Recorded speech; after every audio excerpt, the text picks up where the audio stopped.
Love the way that beat drops. Woo! Yes. What's going on, I got to pat down. You got to pat down? Yeah, I got to make sure my makeup's all right. Okay. You know, the lighting had me looking a little lighter than I am. You know, I'm down here in Miami, so I'm a little golden, but that light had me bright last week, so I got to tighten up, tighten up the makeup. Out. That's right. Welcome to the Shooting the Breeze Conversations with the DJ podcast. I'm your shooter, Eric Lee, and you are? I am Lorenzo, Ice-T to the Thomas, driving you home. Oh, I'm not on the radio. I'm sorry. Hey, Mike. Hey, Mike. Hey, E, you sound like you're a little bit in a can. In a can? Yeah. You don't sound as warm as normal. Must be the microphone. Yeah. We didn't get a chance to do a little test before we went on, but you sound like a little bit in a can. Okay, we'll try to figure this out as we go about. Okay, cool. I'll let you know. All right, cool. Yeah. So, welcome to the podcast. And of course, this is where we get a chance to talk to some of the people in the music industry, the entertainment industry, you name it. We're going to talk about it. Don't forget, if you're on Facebook, make sure you hit the like button. If you're on YouTube, make sure you hit that subscription button as well as the notification button. Yeah, we talk about it all the time. We're shooting the breeze. We got the folks. And of course, like we said, most of the time, the people that we put on here, personal friends. I'm excited, Lorenzo, about this one. Yeah, you are extremely excited about this one. Yeah, I'm extremely excited about this one. I'm excited about all my peoples, but you know. Yeah. But you know what happens, man? It's like after we have a conversation with the conversation we had last week with Parrish. As we continue to do this show, we get more and more excited each and every week because we know that stories are going to be told, stories are going to be shared. And it just, with the way that the industry is today, it's very good to be able to relive I guess it's good to say the good old days. You know what I mean? So, and know that it was all about relationships back in the day. And we wish it could be the same way today. And it's just not the same. Absolutely. So we're going to get right into it. The gentleman that I'm about to bring on worked at Arista Records. He worked for Deaf American, as well as Warner Brothers and a host of other labels. Worked with a bunch of artists. Ladies and gentlemen, my man. Hold on, I got to bring him on the right way.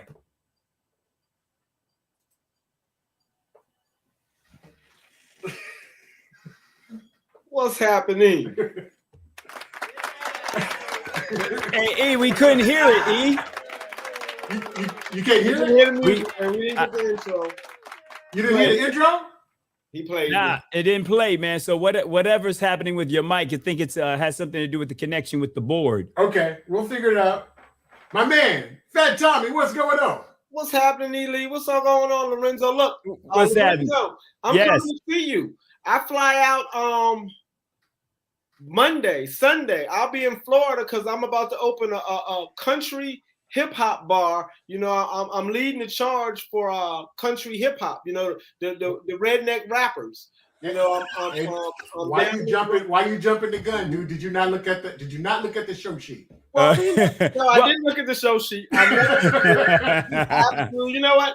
I do y'all like y'all used to do me when I come to the radio station and go, "Did you listen to the record?" Nah, man, we didn't have a chance to listen to it yet. I didn't have a chance to listen. Remember those days? No, but okay, but Eric, we'll follow the flow sheet right for now. But Fat, you definitely got to tell me a little bit about that country hip hop, country rap. Yeah, country rap.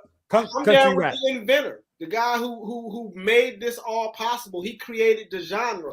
Little Nas X is one of his children. Okay, that's the genre that is Lil Nas X behind it. No, it has nothing to do with it. Okay, nothing to do with it. This brother been doing country rap probably since 2007. Is it as hot as Southern Soul? Well, I can tell you this much. We've sold 1 million records hand to hand in the course of 1 year. Wow. So, okay. The genre definitely, I think, is bigger than hard to quantify. Right. Only because I've been on the road with them, and I've never been on the road with Southern Soul, so okay. I can't really tell. So that's fair. That's fair. People, the folk that are out there watching, see, this is what happens when you do shows with your friends. They just go all off script. I'm sorry. I was trying to build up to that. Okay, you know, go ahead. Well, because you know why? I get excited when I get to go to Florida. Right. As you should. Here in Miami, I'm thinking, you know, and we coming out of winter, so my last few trips to Florida have been beautiful. You know, right. I'm trying to get it in before it really get too hot. So I had to let him know I'm gonna be there. Now he's telling me he's in Orlando. I can listen to him in Orlando. Right. So that's just turning my ears on so I can check them out while I'm in the market. Yeah, you can do a little bit of both. I'm in Orlando and in Miami. So I'll be in Palm City, which is like just north of Miami. I'm about 45 miles north of Miami. Okay, that sounds good. We just definitely got to hit me up when you get down here. Yes, sir. Sounds like it's going to be a fun time. Y'all can make me have to sneak down there. Yeah, I thought he was coming for Jazz in the Gardens for a second because that's my phone has been ringing off the hook in reference to friends coming to town to attend Jazz in the Gardens this past weekend because Jill Scott's going to be here. Yeah. Oh my goodness. Well, you know what? Now that I know that makes it extra good. So I'll be hitting you up for tickets for Jazz and look like I'm going to be in the garden, y'all. Right. He said, I might have to change my itinerary now. Uh-oh. Go ahead, E. Okay. No, man. Let's rock. Hey, well, you know, I guess everybody can tell we friends. Yeah. Right. I didn't see the show sheet, so you're going to have to keep me in line here because I didn't read the syllabus, as we would say in college. I have to and don't jump to that either, okay? Okay. I'm going to just be quiet and wait on the question. No, man, you know, we're going to have some fun with this. Folks, this is my man, Fat Thomi. And Tommy's been in the industry. How long have you been in the industry? Because you're still in the industry. So I'm working on a book right now, which is interesting because I look back and when I write the book, I found that I've been in the industry my whole life. So in 1979, I was living in New Haven, Connecticut, and I used to hang at WUNH at the radio station. Mm-hmm. That was my first experience with pulling carts. They were showing me about carts, and I used to grab the records, the DJs, because back then they were actually playing albums. Right. DJs would let me hang in the station. They go, pull this record. So I'll pull records and hand them to them. So when we moved from Connecticut to Martinsville, Virginia, I bought Sugar Hill. Rapper's Delight was my last record I bought in Connecticut before we left that summer. When I bought that record, I came down south and no one had it. You know, I moved to Martinsville. They were listening to QMG, was the radio out of Greensboro. They didn't have the record, so I was like a star in town. And then that became the theme of my life because I would go back to Connecticut for the summer, bring back records. So every year I had the dope mixtapes and the records. And I would always like Skateland over Southside with Kirby Carmichael. I would show up with records and go, hey, I got this new record. And they would let me in the skate ring, you know, and they would play my records and I would take them back because they were my records. Mm-hmm. So you got some folks that says Connecticut, we here, bro. Edwin Blackwell. Edwin Blackwell, yes, brother, West Haven, yes. So I've been doing what became my job my entire life. You know what I'm saying? That was from the time I was 14, hanging at radio stations, and then constantly going to New York or to Connecticut, buying records, bringing them down south, and being the first ones with them, taking them to Kirby Carmichael and getting them played at Skateland, gaining access and entrance to events, being backstage. You know, these are things that I did just as a child for fun, and then it grew up and actually became my job. So if you say when I actually entered the industry, I would say I moved to Atlanta. I went to the Art Institute of Dallas. I was living in Dallas, and me and my first wife fell out. I got on an airplane, flew to Atlanta, transferred from the Art Institute of Dallas to the Art Institute of Atlanta. At that very moment, the way it was crazy is because this is only real dudes had cell phones. You're talking about there was maybe 100 in the whole country. Right. Call my man Greg Britt up and say, yo, I'm leaving my wife. I'm coming to Atlanta. He said, when? I said, I'm at the airport. You know, I'll be in Atlanta at like 4:00. So when I fly into town, he's on his way to do Soul Train because he's the background dancer for Damian Dame.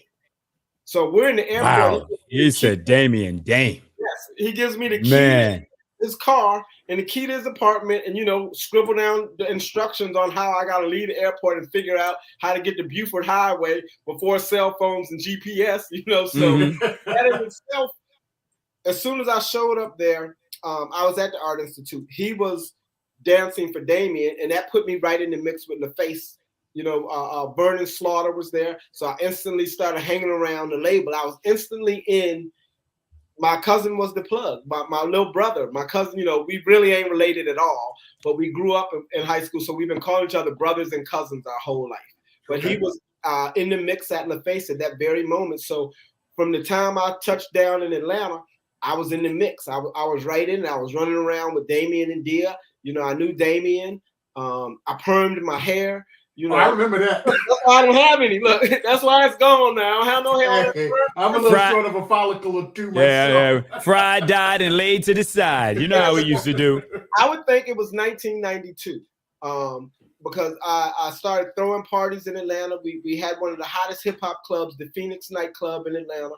It was owned by my homeboy's partner, Julius Klein. So them two together, Julius and him made a bet. They bet because the club at the time was a gay club. And my homeboy Greg said to Julius, who was a big time D-boy back then, he owned all the clubs. As quiet as it's kept, he owned Diamonds and Pearls. He owned Dion's 21. He owned them all. It was the Peachtree Entertainment Group. Okay.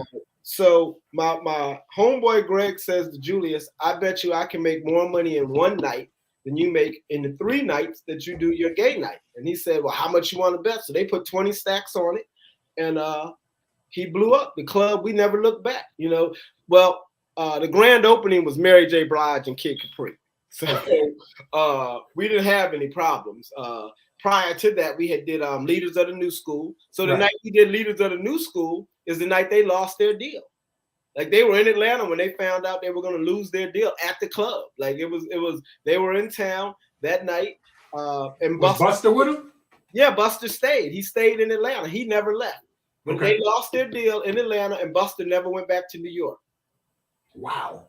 Sean said, "What's up, fam?" Oh, what's up? What's up? Yep, that's Roots. What's up, Roots? Roots in the place.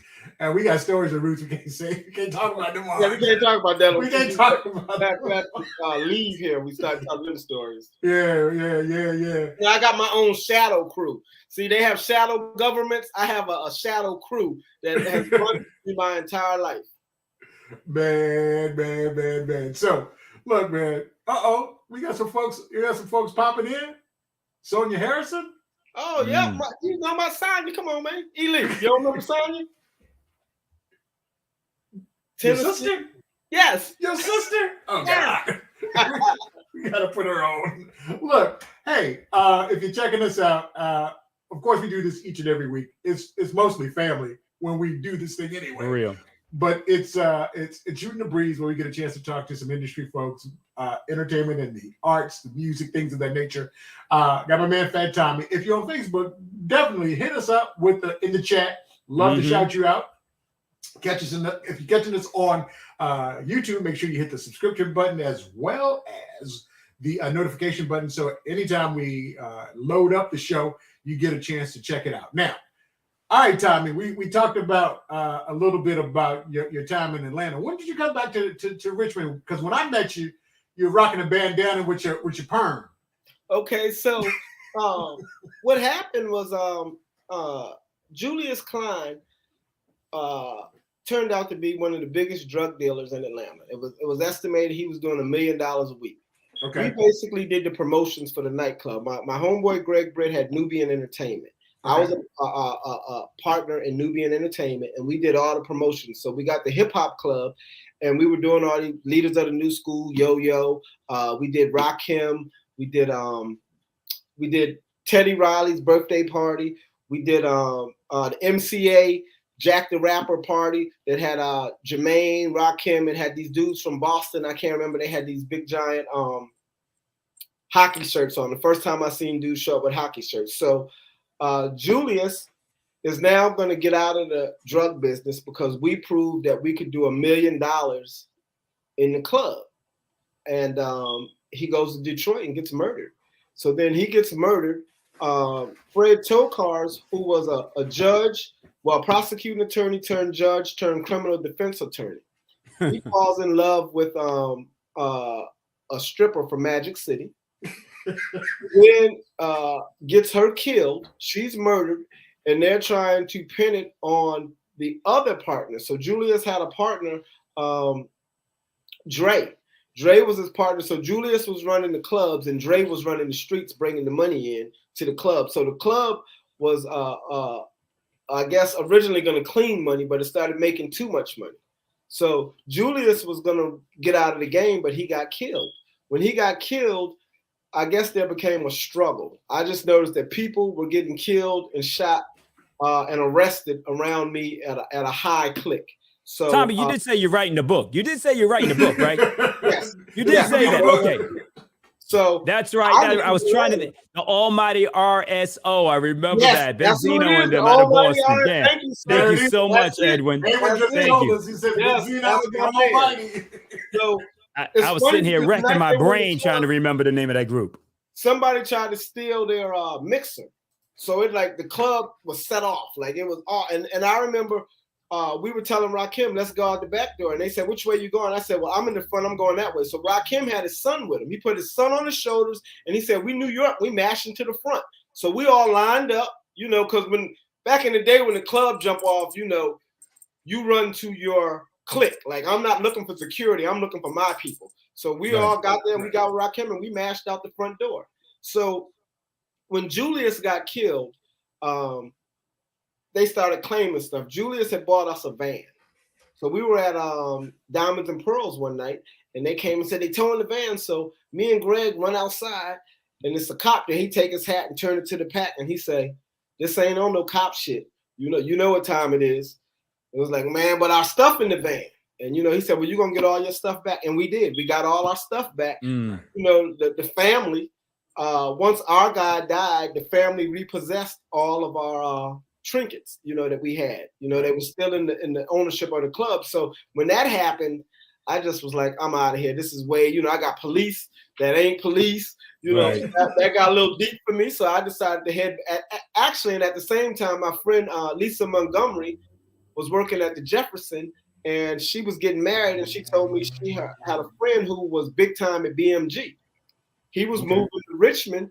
Ed Klonick moved to Richmond to service Circuit City, because Circuit City at that time was the largest purchaser of music.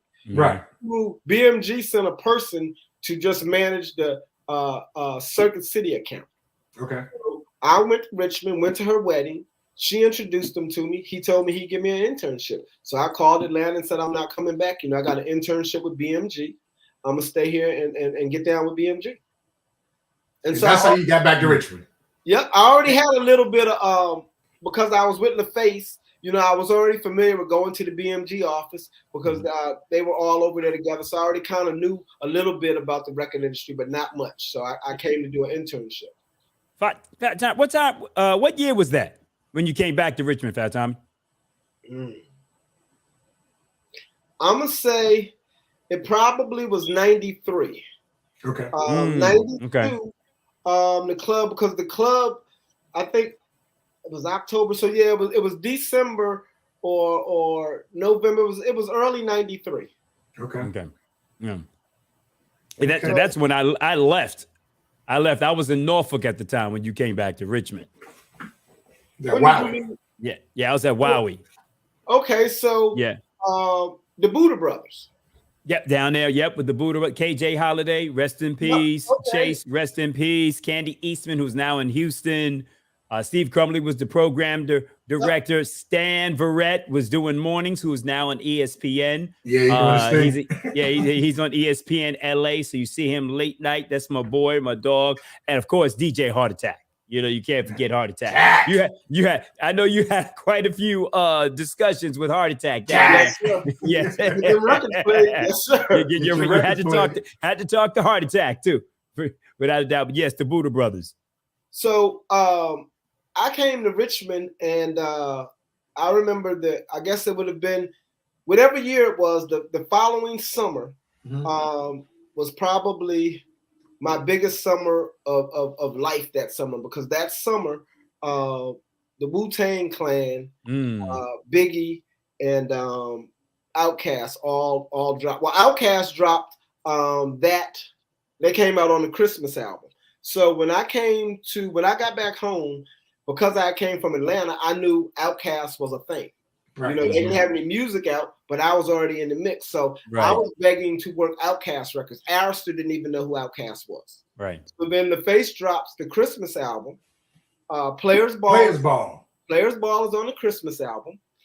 I get the Christmas album and I call Jeff and I say, I got to work the record. And Jeff says, look, we already got a dude in Virginia. He ain't doing nothing.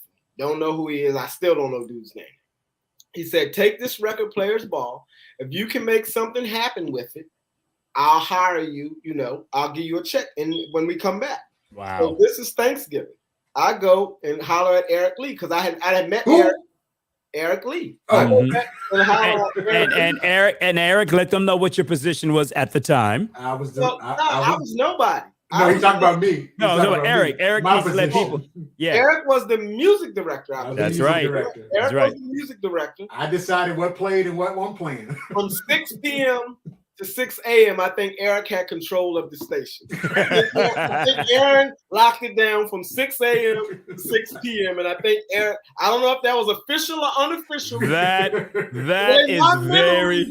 That's funny. That is very, very funny. That is funny. Because we music directors know how much power we had after 6 p.m., especially during that time, because we knew the hip hop better than most. Yes, there was almost no hip hop in the daytime. You're talking most stations in the country didn't even play hip hop in the daytime until 6 p.m. Until 6 p.m. Right. 6 p.m. Tommy, say that one more time so that our audience in the country did not play hip hop before it was all day party, 6 p.m. past. That's right. Yeah. So I went to see Eric because I had met Eric. I had came up here with the Dame record. I remember that. We were actually, you know why I stopped in Richmond? We were on our way to New York. To Little John was our DJ at the Phoenix.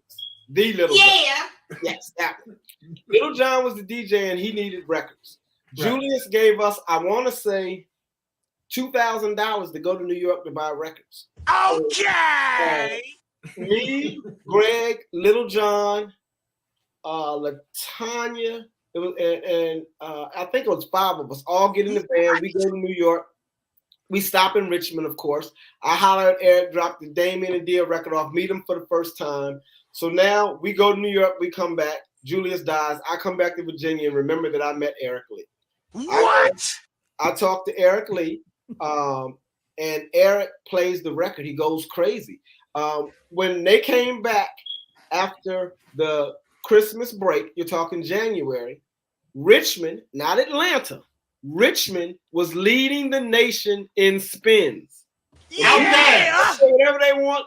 Outkast was broke in Richmond, Virginia. Say it again. Eric Lee broke Outkast. I tell people in Atlanta, they're like, no, you didn't. I was like, Eric Lee at the record was in regular rotation. Before they went.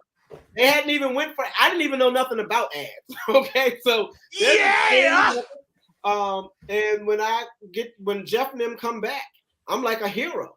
They were like, oh my God, you know. So then the record ends up doing so well that I don't even get a plaque, mind you. I get my plaque 20 years later. Wow. They said the dude who they hired for the record, even though they know he didn't do anything, he still had to, you know, he was in the system. Jeff said, we're going to give him the record. We know he didn't do nothing. You know, he's on his way out. Just probably his, because these were older dudes. I remember. You don't remember his name? I don't. What was the label? Arista. So you got your old Rolodex behind you, Ely? No. The first person that really guided me, I give credit to Eric Lee and this brother named Philip. He was Daniels? Out of North Carolina. Okay. He was at Arista. He was an Arista rep. And I remember one time I went to decorate an event. I was on the street team for Arista. They told me to go to Greensboro and cover this 102 Jams event. So I outcasted it out. Like it was Outkast everywhere. Well, SOS, I believe, was the band, was signed to Arista at the time. And right. Philip Van Poel, I can't remember Philip's name, but Philip was the rep for Arista in North Carolina. Okay. He got mad at me. Well, he didn't get mad. He said most people will get mad because the artist SOS is there. There's no SOS posters. It's all Outkast out. They're both on the same label. I got a million posters with Outkast, and I done gave out cassettes, and I'm really flooding the area with Outkast. And he said, now, I know you don't know this. That's why I love Philip. He didn't cuss me out. He said, I know you don't know this, but I have SOS here. They're signed to Arista. So now they're going to question what I'm doing. He said, I really don't care because I designed a burger for McDonald's. I'm quitting. I got this special recipe for this burger that I'm introducing, and McDonald's is going to sell this burger, and I'm quitting. I'm out of here. He said, but I'm going to try to give you as much knowledge before I go. Okay. The biggest thing that he did for me was tell me to join the Black Programmers Coalition in North Carolina. Cy Young. I ended up meeting Cy Young. Okay. And they taught me so much about the business of music. Now, I credit Eric because when I was working the records, they were calling me and I was getting spins, on most every record. So Eric pulled me to the side and he said, Tom, how much they paying? And I told him, he said, man, that ain't enough. This is how it works. You should be getting $5,000, man. If they're not giving you $5,000, you need to stop, slow down, do something. So once I did that, they were paying us like $300.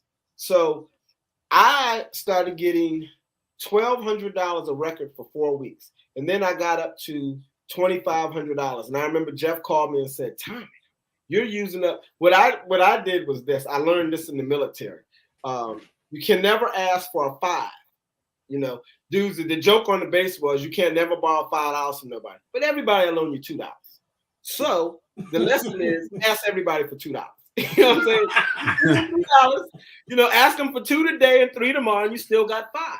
So I applied that to Arista. They would never want to pay $2,000 invoices, but they would pay $1,000 invoices. So everything I did, I would invoice them $1,000. They would cut the checks until the quarter ended. When the quarter ended, Jeff said that I was taking up 2/3 of his budget. 2/3 of the budget was going to Richmond. How am I justifying it? So that's why I added Raleigh, Greensboro, Charlotte, and Norfolk. So then I went and met all the people in all the markets. I went to Greensboro first because I was from Martinsville. I had lived a year in Martinsville. So understanding QMG was not a problem. I had family in Greensboro. I got to Greensboro. From Greensboro, I went to Raleigh first, then to Greensboro, then to Charlotte. Party Hardy Marty was down in Charlotte and all these other people. And then Polo, my man Polo, DJ Polo, was working at Raleigh and Greensboro and Fayetteville. He was doing mixes. So then when he told me that, I started going to all the stations that he was doing mixes for. Right.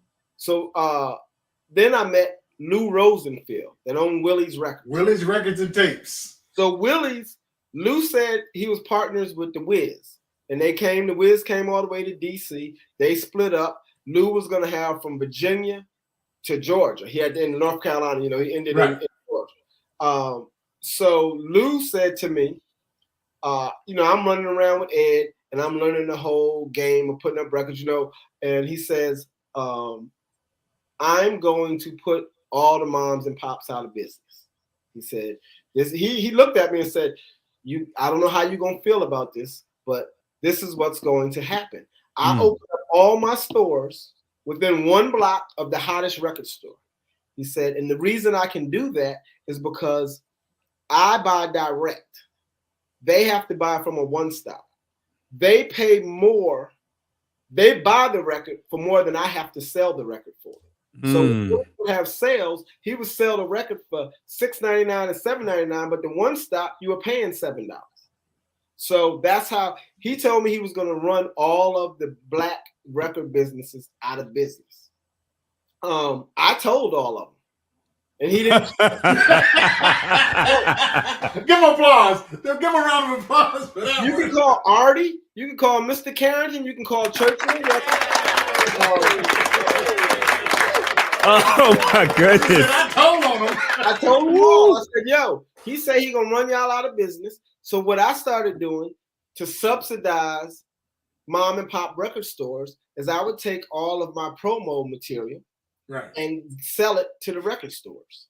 I was making more money or just as much money selling the product that they gave me to the record stores. So they would come with these stickers on them. They had not when he said only Tommy. They had not for sale stickers on the cassettes over top of the barcode. Right. I would take an X-Acto knife because I was in the military. Now I was in the military. The military taught me to make IDs. You know, I got a top secret clearance. I know how to make documents. Damn. I take X-Acto. Welcome to Shooting the Breeze. Damn. I take an X-Acto knife and cut around the plastic so that I could just peel the not for sale off so that they could have the barcode. And then I sold it, you know, to the stores. Damn. And Lou found out I was doing that, and Lou said, look, they can't pay you what I can pay you. I'll tell you what I'll do. Bring it all to me. Because they're only going to want Biggie. They're only going to want Monica. But, you know, no slice to As Yet. But records like As Yet, Chino Excel, nobody's really buying them. But Lou was saying, bring it all. If you bring me all of it, I'll buy it all. And I'll pay more than them. Okay. Of course, I didn't bring it all to him. Right. I bought a good portion of it, but I still tried to keep the black stores afloat because this is what I learned quickly. Lou had SoundScan. None of them didn't. You know, they only put SoundScan in the stores that bought direct. Right. This is what I learned. That's right. That's right. That's right. To have a record store, to buy direct, you had to have a $1 million credit line with each of the majors. There was 5 majors back then. So to open a record store, you essentially needed $5 million. Now, Willie's would get shipped all the music and then be able to return. You know, they would have some records were 100% return, some records were 80% return, some records were 40% return. So what he didn't sell, he could ship back. Right. So Lou could order every record. So his store had every record imaginable. Mr. Carrington, Artie, the Phono Booth, Churchill Records, they had to be right. They had to say, Biggie's gonna hit, give me that one. You know, they can't afford to have records that aren't on the shelves. Right. So that was problematic. So now I'm looking at they have to be right, and they're not. Lou gets all the records, and here's what really did it for me when I knew that they couldn't win. Because the distributor paid for Willie's commercials to promote the artist. Right. So Lou now is on the radio promoting records and having sales. Carringtons can't afford to run commercials. Artie and them, they can't afford. Well, even if they ran them, they would have to pay for them. Lou is not paying for commercials. That's called a time buy. The record company is promoting the artist. So now he's getting free commercials. Right. He's getting free product, and he gets to return what doesn't sell. Like, how do we win? So I quickly said, he's going to North Carolina. I got down with Lou, and everywhere he went, I went. Right. So when he opened up right next to Shazada, and I told her, if you would have talked to Shazada Music, I said, look, Lou coming. He in Raleigh now. He going to Greensboro. He coming to Charlotte. You know, your time, you got to get it. You got to figure out how to control the market before he gets there. So now, here's how they really hurt us. They wouldn't take artists to black stores. If you call anybody, if you call Mr. Carrington, you call Shazada's, I'm one of the few cats that still took the artist, even though it's not on the list. Like, why would you take him to Carrington's when he ain't SoundScan? Why would you take him to Angie's Records? They're not SoundScan. They want you to take the artist to the SoundScan so they can affect sales. Right. So and affect position on Billboard. Right. So I had to squeeze black record stores on the side. This is what I like, my side hustle. I gotta run them over there, and they're not giving me nothing. You know, Artie is not paying me to bring the artist there. You know, you got other cats that are saying, if you bring the artist here, you know, I'm gonna look out for you. You know what I'm saying? I don't even know if they even do in stores anymore. As they say in the industry, they would kiss you. You know, I'm gonna kiss you if you bring them through here. You know, which meant I'm gonna get an envelope. So I bring him here, I get an envelope. I bring him to Artie I'm not picking on Artie. He stands out to me as the memory. I remember him the most. But right. I don't want to look. I don't need him coming calling me. No. Artie's my dude. Yeah, Artie was the man in Richmond. He was the man. That's why you remember him. He ran things. Yeah. With that mom and pop. And Artie's the one who put me up on game. Right. Artie's the one who's telling me they're destroying us. He's the one pulling my black card every chance. Like, you got to do this. You got to, he guilted me into giving him, not guilted me. He informed me so that I could make a conscious decision. Right. So I knew if I didn't bring them there, I'm doing a disservice to my people. Right. In the story. Right. And the other thing becomes this. I hung in the clubs. Like, I was a nightclub dude. So I needed credibility amongst my people. You know what I'm saying? For where I got down at, I needed Artie.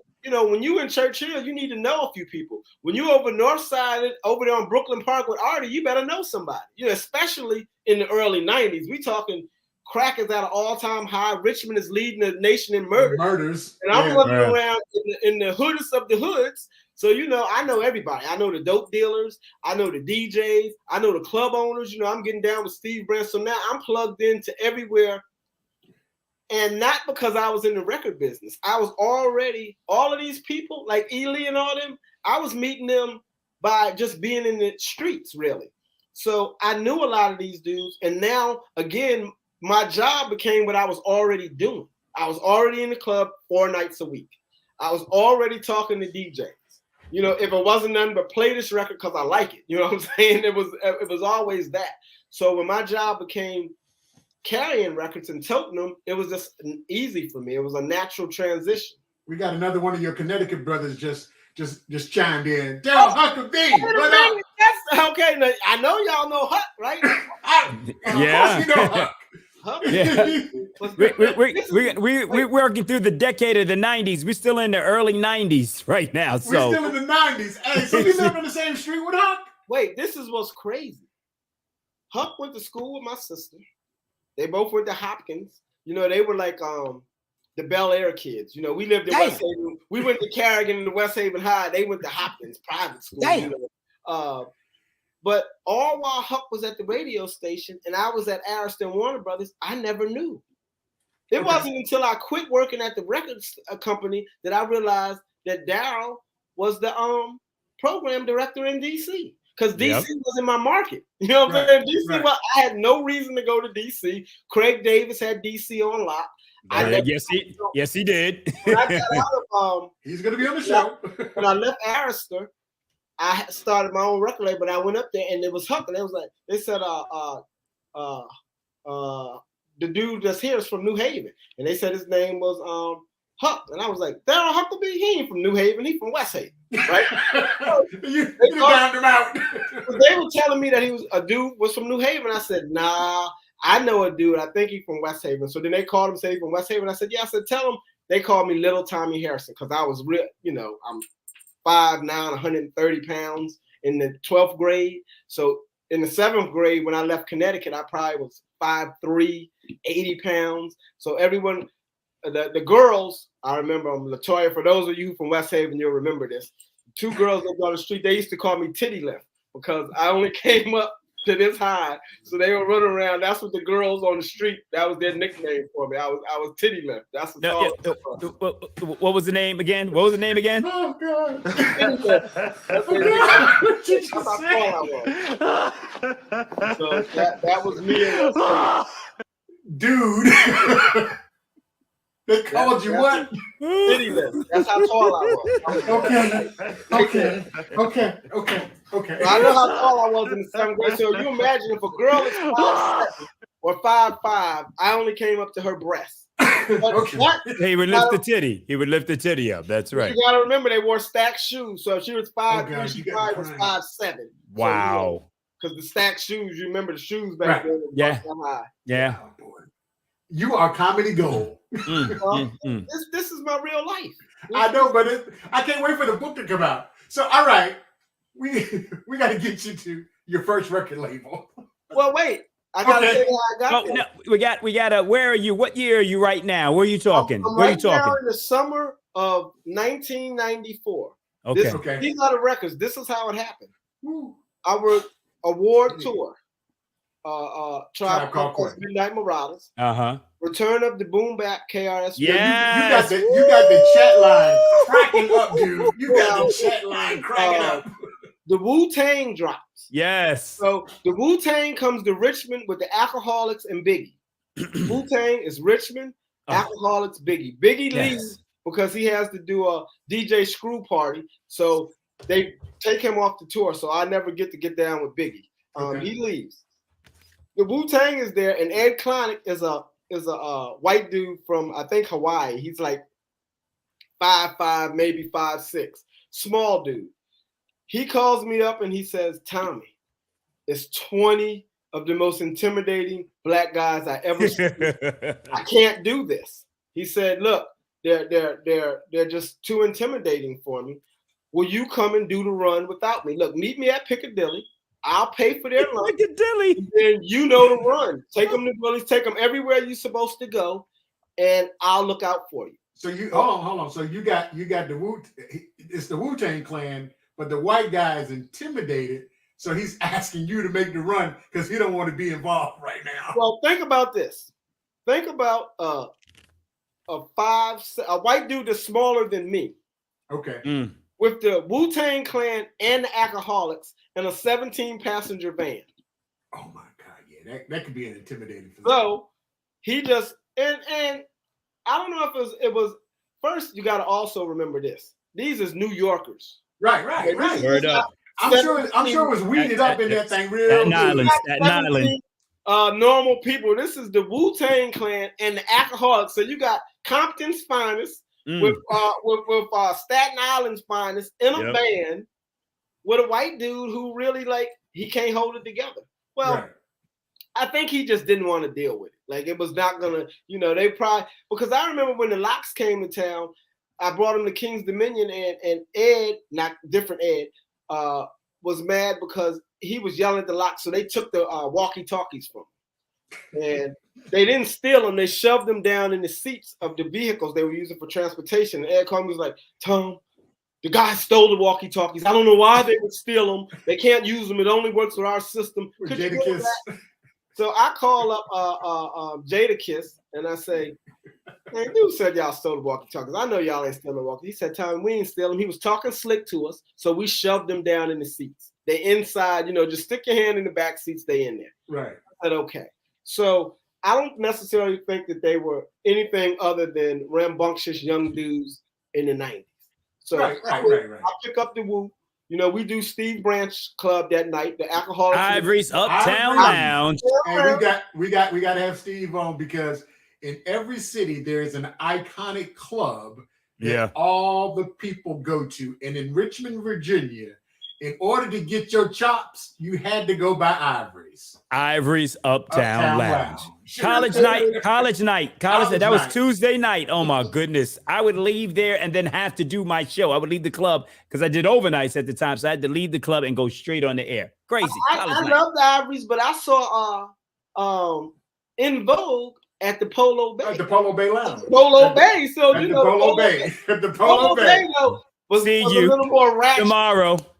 At the Polo Bay. Yeah, it was a little more ratchet. The night I saw them. Hey, that was my spot. Look, the Polo Bay. The Polo Bay. In Vogue was there. Willie Poe. Yes. They snatched the girl's weave off, and the whole crowd started going, weave. Like they was fighting. Two girls was fighting in the parking lot, and she ripped her weave out, and the whole crowd started chanting weave.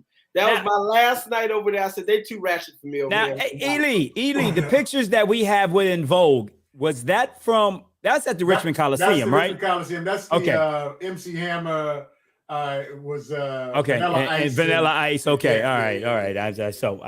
I remember In Vogue coming to Polo Bay, but I don't know. I don't have any pictures from that. Right. Yeah, I remember that. I do remember that. So I think I hosted that night. The summer of '94. My records came in this order. The Wu-Tang Clan. Oh, no, I didn't host that.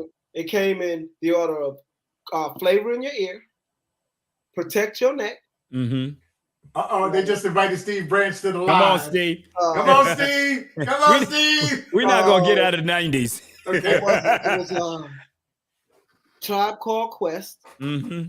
All of these records was that summer. Tribe Called Quest, KRS-One, Outkast, the Wu-Tang Clan, Biggie, and Craig Mack. Not to forget TLC. We only talking hip hop, so I'll leave TLC out of the equation. No, no, brother. Your legacy is your legacy. We are celebrating 50 years of hip hop, and it's crazy because as you think about it, Tom. We're talking about a whole lot. It's 50 years of hip hop.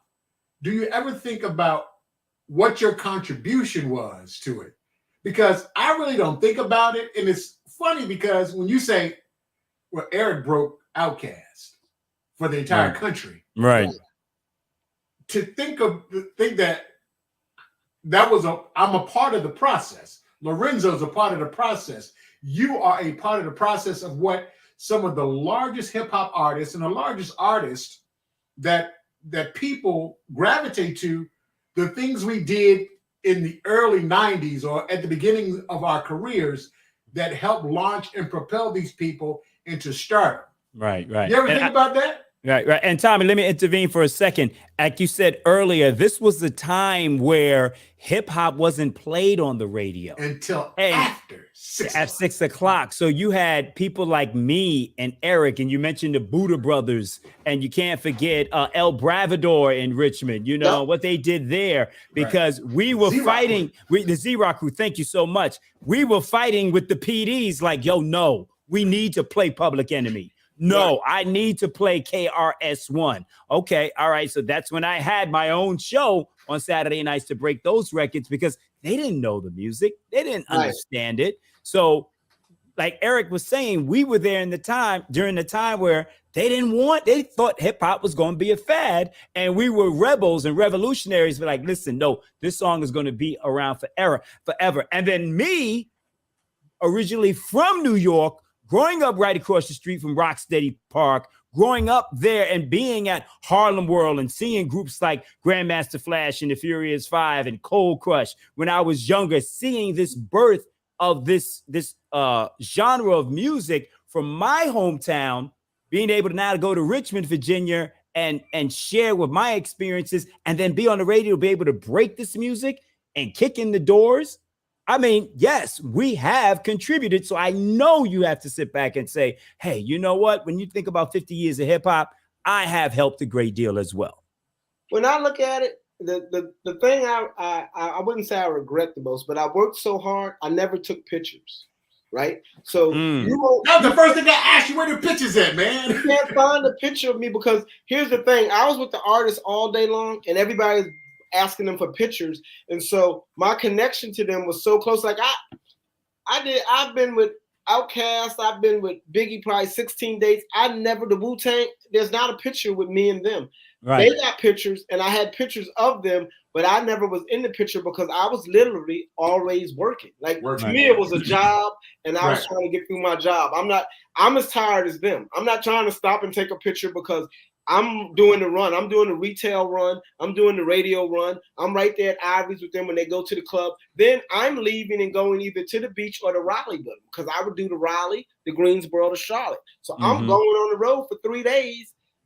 I'm not really trying to take pictures with them. You know, I'm really also. And you didn't want to look. You ain't in the groupie either. Well, yeah, I was going to say I'm also not trying to be identified as a groupie, so then they're more comfortable with me because I'm not really trying to take. So we had a different relationship because I never asked them for a picture. If you talk to all of them, I don't have no pictures with them while I was working. None of them. That was the first thing I asked Tommy. I said, "Tell me where the pictures at." And he sent me a picture of himself. I said, no, with the artist. He said, I didn't take pictures. And that was hard for me to believe. I'm in the Air Force. Look, I carried a camera for 4 years in high school and for 4 years in the Air Force, and I don't have one picture. You know what I had pictures of? I should have pulled up. I got pictures of my displays. I did awesome Wu-Tang, like cutouts. Like the reason Willie loved me is because I could get the front window and really not just put up a poster. I would really take my time. So Lou started giving me the window of choice. So what I would do is I would strategically pick a window that was hard for me. Like if Jay-Z came out, I would wait till they do the Jay-Z display, and then I would go to Willie's and take the Jay-Z window.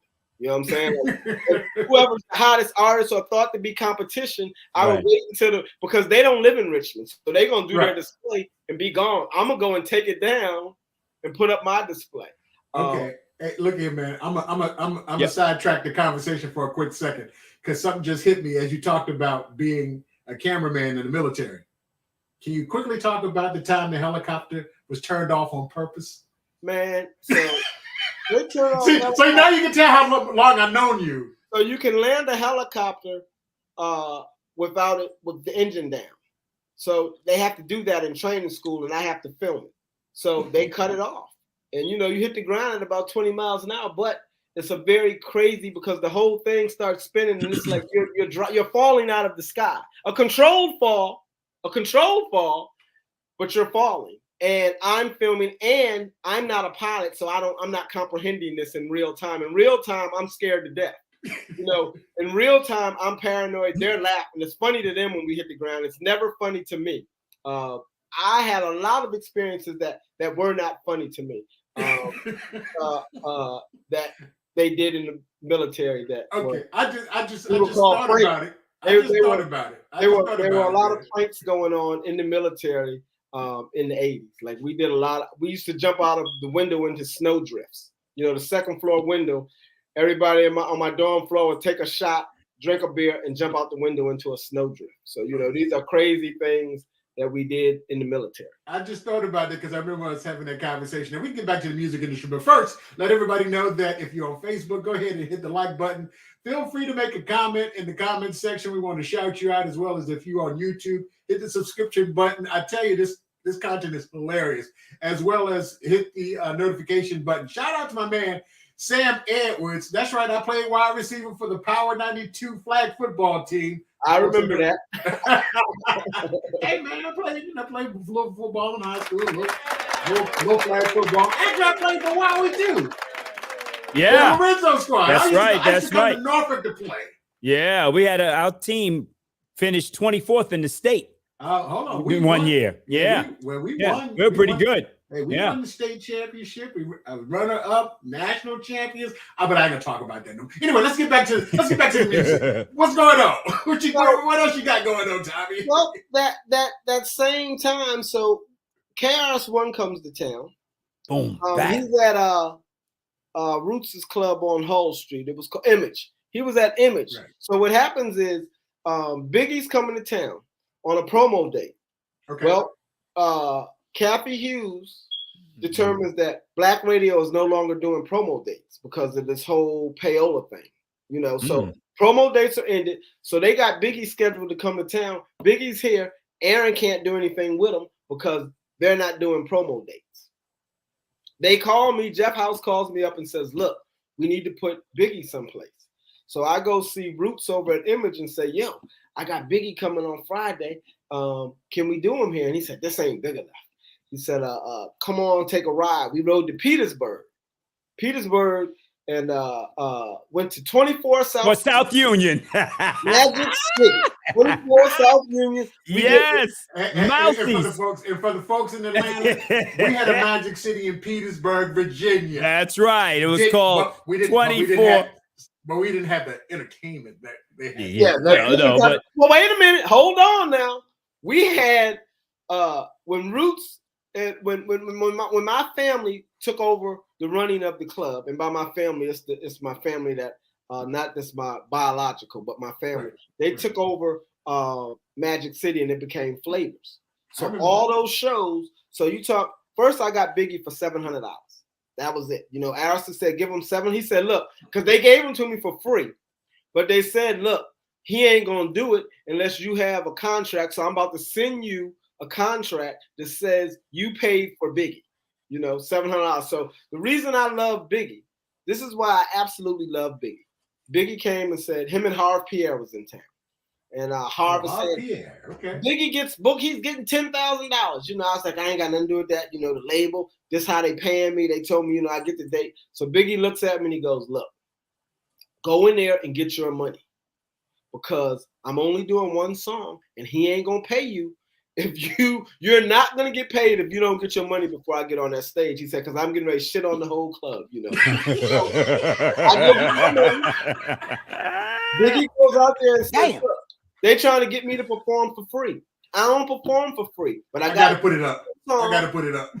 He does the one song, he drops the mic, and then he leaves, and then he doesn't leave the club. He leaves, and they set up this chair, and that's when I knew Biggie was special, because I watched girls create a line of nothing less than 100 people, take a swig of Hennessy. He'll take a swig, and then they wanted to kiss him and take a picture. They all got a line. I watched them take a swig, kiss him straight out the bottle. I'm talking these girls straight out the bottle. They drinking right out the bottle with Biggie, and all until he got all the pictures done. We'll also talk about Biggie a little later. That's a hot shot, E. That's a hot shot, E. Yeah, they said I look like the lost member of Jodeci. Yeah. need to put it on the t-shirt. Where's y'all at? It looks like a cross burning in the background. Is that a cross over on the left burning in the background? Hey, this is the Richmond Center. It was Big L. It was Big, and it was Craig. This is before Big L died, of course. Mm-hmm. Of course. Yeah. We did this at the Richmond Center, but I got the Craig Mack t-shirt on under it. Oh, you sure do? Yeah. I got the Craig Mack t-shirt on under it. Yeah. Said I looked like the lost member of Jodeci. One of my boys here in Atlanta, Eugene, he actually runs diversity at the Atlanta Braves. He said, man, I saw that picture. You like the lost member of Jodeci. Shout out to Will Harris. He says he's loving the show. DJ Wonder Will. Wonder Will, loving the show. Shout out to my man, Will. I heard he Anderson. just got a job as a general manager at the radio. So shout out to Will. Congratulations. Okay, all right. Shout out to Craig Anderson for checking in on us. We love you too, bro. In addition to that, you said Will did what now? General manager, WVST. Oh, okay. Oh, maybe I ain't supposed to say that. It's not until the 25th, I heard. So yeah. You didn't already said it. Well, you already said it. I'm probably gonna say a lot. We're gonna highlight you for that one. We're gonna highlight you for that. We're gonna highlight you for that. So where we at now? From the day we did the Biggie show, me and Roots have been lifelong buddies since that. But we took flavors. Right. I mean, we were at that time, I would say, next to the tunnel, we was the biggest hip hop thing around. Like from here to New York, there was nothing. I mean, we did everybody. Jay-Z. We did Trick Daddy. Trick Daddy came in the club one night and thought it was funny to light a firecracker and hold it to the microphone. They thought they were shooting, and everybody, 1,000 people was in the streets in a matter of seconds. And so we went ahead and just closed the club because the show was over. And the fastest the club ever been cleaned up, but Trick Daddy lit a firecracker on stage and thought that was funny. Like, you want to talk about the Brat? Oh man, the Brat. The Brat came to Petersburg, Virginia. Everybody that was there will remember it. So I always say this. In terms of artistry, I don't think Jermaine's artists were the best. Because I had Criss Cross in Atlanta, and he wouldn't let them rap. When they were at, we had Ice Cube was there that night. The same night of the Mighty RSO, Rakim, Shabba Ranks, and Criss Cross goes on stage and just says hey and waves to the crowd. So it was questionable to me if they could rap. Right. Brat comes to Petersburg, Virginia, forgets her lines. People are hurling pennies at her. She can't even stay on stage. It's so bad. I have to pull her off stage. So now she decides to cuss a girl out in the audience. The girl that she cussed out was the wrong one. Now I got to get her out the club. I get her out the club and shout out to Ed. He was the police officer. He said, look, Tommy, I can hold him for about 10 minutes. Because, she's staying at the Marriott in Richmond. So I got to go and get her to the room and get her out before these girls. I'm like, get your stuff and get out of here. We got to leave. Like, you don't know who you was just messing with. We take her to D.C. that night. I mean, she literally had to leave town. And as we're pulling away in the limo, I see the girls pulling in that roundabout into the Marriott looking for her. Like, they knew all our artists stayed at the Marriott. They was coming for her, but she literally was a horrible rapper. I always say that. And then I say, don't take my word for it. She did a BET Awards or something with Stevie Wonder was playing. And Stevie Wonder says, rap, Brat. And she never says nothing. Okay. So since we talk about flavors, I mean, we're not gonna call out the artists. I don't even know if you were there. You probably were. Remember, there was a hip hop artist that was supposed to perform, but he overnighted FedEx some weed to the club. Yes. Don't call it out. Yeah, why not? It's public record. Okay, it's public record. It's public record. Okay, yeah, well, go ahead. Snoop sent weed there, and the crazy thing is this. The feds and everybody bust into the club. Like, it's bona fide drug dealers in here. You know what I'm saying? Like, this Snoop, we got real drug dealers in the club. Like, when they came in, we didn't know who they wanted. We were so happy that they asked for Calvin Broadus. You know, that was our best day because, like, what he did was he shipped weed to the Marriott. Right. So the Pat was the female that booked the show. They were trying to do sound checks. She says, "I'm gonna go get your package." You know, she don't know what it is. She has no idea what it is, folks. If you're listening, she has no idea. She brings it to the club. They arrest her. Pat stays in jail. I want to say for 2 days. So she files a lawsuit against Snoop.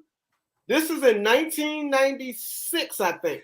Snoop don't come back. I remember that. I do remember that. He comes back to Virginia in 2001 down the beach. When he comes to the beach, he gets served, you know, because this is an active lawsuit. From 96, 10 years later, it don't matter. He gets served on stage, and they settle out. I think they gave her $2 or $3 million.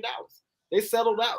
But she did about 2 days with the fans. They kept her. Like, we did the show without her. Like, they locked Pat up for that until, you know, they could prove, you know, because she picked up the package. And you know what Snoop said? It ain't mine. It ain't his. He FedExed it. Well, I know that seems crazy in theory, but in the 90s, I know people that used to FedEx thousands of dollars, $10,000 to people. I know. But I can't smell money. I can smell weed. Nah, not if you dry pack it and then air seal it. Oh, I mean, I think. Right. You said I think. I think, you know. Yeah. He knows some. Some people have experience. Yeah. Well, they shipped. Apparently, you can't smell it because they shipped it, and it was all that. They just traced it. They didn't catch him. They traced the package. Okay. It wasn't that they smelled anything because she would have smelled it. She'd have picked it up and said, "Oh, I ain't messing with that." So we got the hottest show on the net. and what was so good is really that put Petersburg on the map. Oh, yeah, it did. MTV came for that show. MTV did a whole. I should send you the thing. They have an airplane on a map flying from Hollywood to Petersburg and say, "Where is Petersburg, Virginia?" So then the reason I say Petersburg blew up and we even got The Walking Dead now is because the white dudes from MTV started filming. They stayed in town for like a week, filming all kinds of sites that they felt were good film sites. You know, all these historic buildings and stuff. So they stayed there. And we just had The Walking Dead here. But right after that, all these movies started coming to Virginia. Lincoln, all these things after that time started coming here. Tim Reed came after that. That's right, with his studios. That's right. MTV did a thing. And I what's the white boy, the VJ? He said, you know, where is Petersburg, Virginia? And why is Snoop coming to Petersburg? You know, but really, everybody came to VA. Everybody came to VA. We did everybody. You can't think of a rapper that was out in the 90s. We did Busta, we did Trick Daddy, we did DMX, we did Biggie, we did Outkast, we did TLC, we did the Goody Mob, we did every reggae artist, Shabba. I mean, just think about what the great Jose was doing at the Richmond Coliseum with all those huge concerts that we had early in the 90s. Man. All the artists came through Richmond, Petersburg, Norfolk, Hampton area. Yeah. And, you know, and it kind of bothers me when I see these hip hop documentaries and when they talk about, you know, I'm from New York, so I recognize what New York did. But then they say, oh, yeah, and Virginia. You know, they don't mention the specifics about what radio station or what specific DJ did something for hip hop to help break the records here. So that's why I appreciate you saying what you're saying now and sharing it with the audience, because people just don't know. But our region during that time was a region that we broke records. We kicked in doors during that time. when you talk about this is what I knew about Richmond, and I learned this just through my conference calls. Richmond always got records first because if a New York record could work in Richmond, they felt like it could go down south. If a down south record worked in Richmond, they felt like it could go up north. And guess who was the linchpin in Richmond? I was in a prime location at the right time because, Southern rap, Outkast really, we could say we had Arrested Development, Tennessee. Right. We could say I can name a bunch of other groups from the South. Right. But the reason I say Outkast is because, number one, they went diamond. The reason we have the term diamond is because of Outkast. Yeah. So they sold more records. So when people run around saying they the king of the South, I say, man, y'all should back up. Because if you want to talk about the real kings of the South, you got to figure out who first built the South and laid a foundation for the South to even have a name. Who was it that was at the Soul Train Music Awards that said the South got something to say? That's true. That was Outkast. That was Outkast. That's right. It's like we ain't nothing. Right. Outkast led the charge, and this is what they did do. They didn't try to be like New York. Think about it. Every rapper that came out tried to have a New York swag, a New York accent. Even California. Exhibit was borderline New York. Too Short had his own style, and then of course Snoop and them had their own style. But before there was a Snoop and Ice-T, can't forget Ice-T. Ice-T. But T is from Brooklyn, ain't he? Originally, I thought he was I know he's from lives in the West Coast, but I thought he was originally from Brooklyn. I don't know where Ice-T is. I don't know. We can check that. Yeah. But we can check that. Ice-T really, his record. People say so much about Ice-T, but in my lifetime and even in my experience, like he's somebody that I can overlook in hip hop. Like I can just look past him because, shoot, he did Colors. If you take off Colors from the movie, if he didn't do the movie Colors, the song for that movie, yeah, you could say he did. They say he's from. Edwin says he's from Newark, New Jersey. Origin. Okay, you could say that he did Body Bag or Cop Killer, whatever that record was. 6 a.m. 6 a.m. Nobody cared about that record. On the East Coast, but on the West Coast, yes, they did. Right. It was big on the West Coast. Now, that's why I'm only speaking of my life and experiences. But I would say that was what's his name? Spoonie G. Is that the brother? Yeah, he sampled that. But his whole style was the cadence and the flow was similar to that. Yeah, definitely. Okay, we're paying homage. Very similar. And so when he does that, right? It's easy for me to overlook him at that time because hip hop at that time, you weren't supposed to bite somebody's style. So when he does that, even though he's from California, if you're from the East Coast, you look at that and go, he ain't nothing because he just copying this. Back then, it wasn't cool. I think Jay-Z made taking lines cool, because I always say, y'all call him the greatest, but every song he did got a Biggie line in it. Just from my perspective, having worked with records, I hear him all. I got one of my boys, Dame, and we go back and forth about Jay. He's like, how you gonna be the greatest if he taking everybody's lines, all the Biggie lines? And I like to get under his skin, so I always say he the GOAT. Well, now that can be argued. My class that can be argued, but what I would say is this: when Biggie was alive, if Biggie was alive today, my quote is Jay-Z would be like AZ. Ooh. That's where he'd be because there wasn't no second to Biggie when we was running around. Yeah, he wasn't Brooklyn's finest was Biggie. Right. My conspiracy theory has always been that Jay killed him so he could be the king of Brooklyn. It's a conspiracy theory, That's where we about to go. Tongue in cheek. That was always my theory. That if you really want to say somebody do it, and we do like our elders told us, follow the money. So, initially when I followed the money, I was like, well, Puff gained a lot. He got a lot of success, and he started wearing sunglasses, and he never took his sunglasses off. But then when I look at big picture, I go, wait a minute. Jay-Z became the king of New York. He actually took the whole slot that was vacated, when Biggie died. Right. He took that whole spot and then he parlayed it into $1 billion. So if you really follow the money, it goes to Jay-Z. And then all these crazy things that I be hearing online now, I'm like, whoa, okay, y'all really going left. But so if you want to be a conspiracy theory, about who? About Puffy? Puffy and Jay-Z. You know, okay, so you don't want to go down that tunnel, man. That tunnel is dark. Yeah, but oh my God. If you think about it, if we think of all the theories, here's what upsets me. What upsets me is we act like black people can't be successful because they're talented.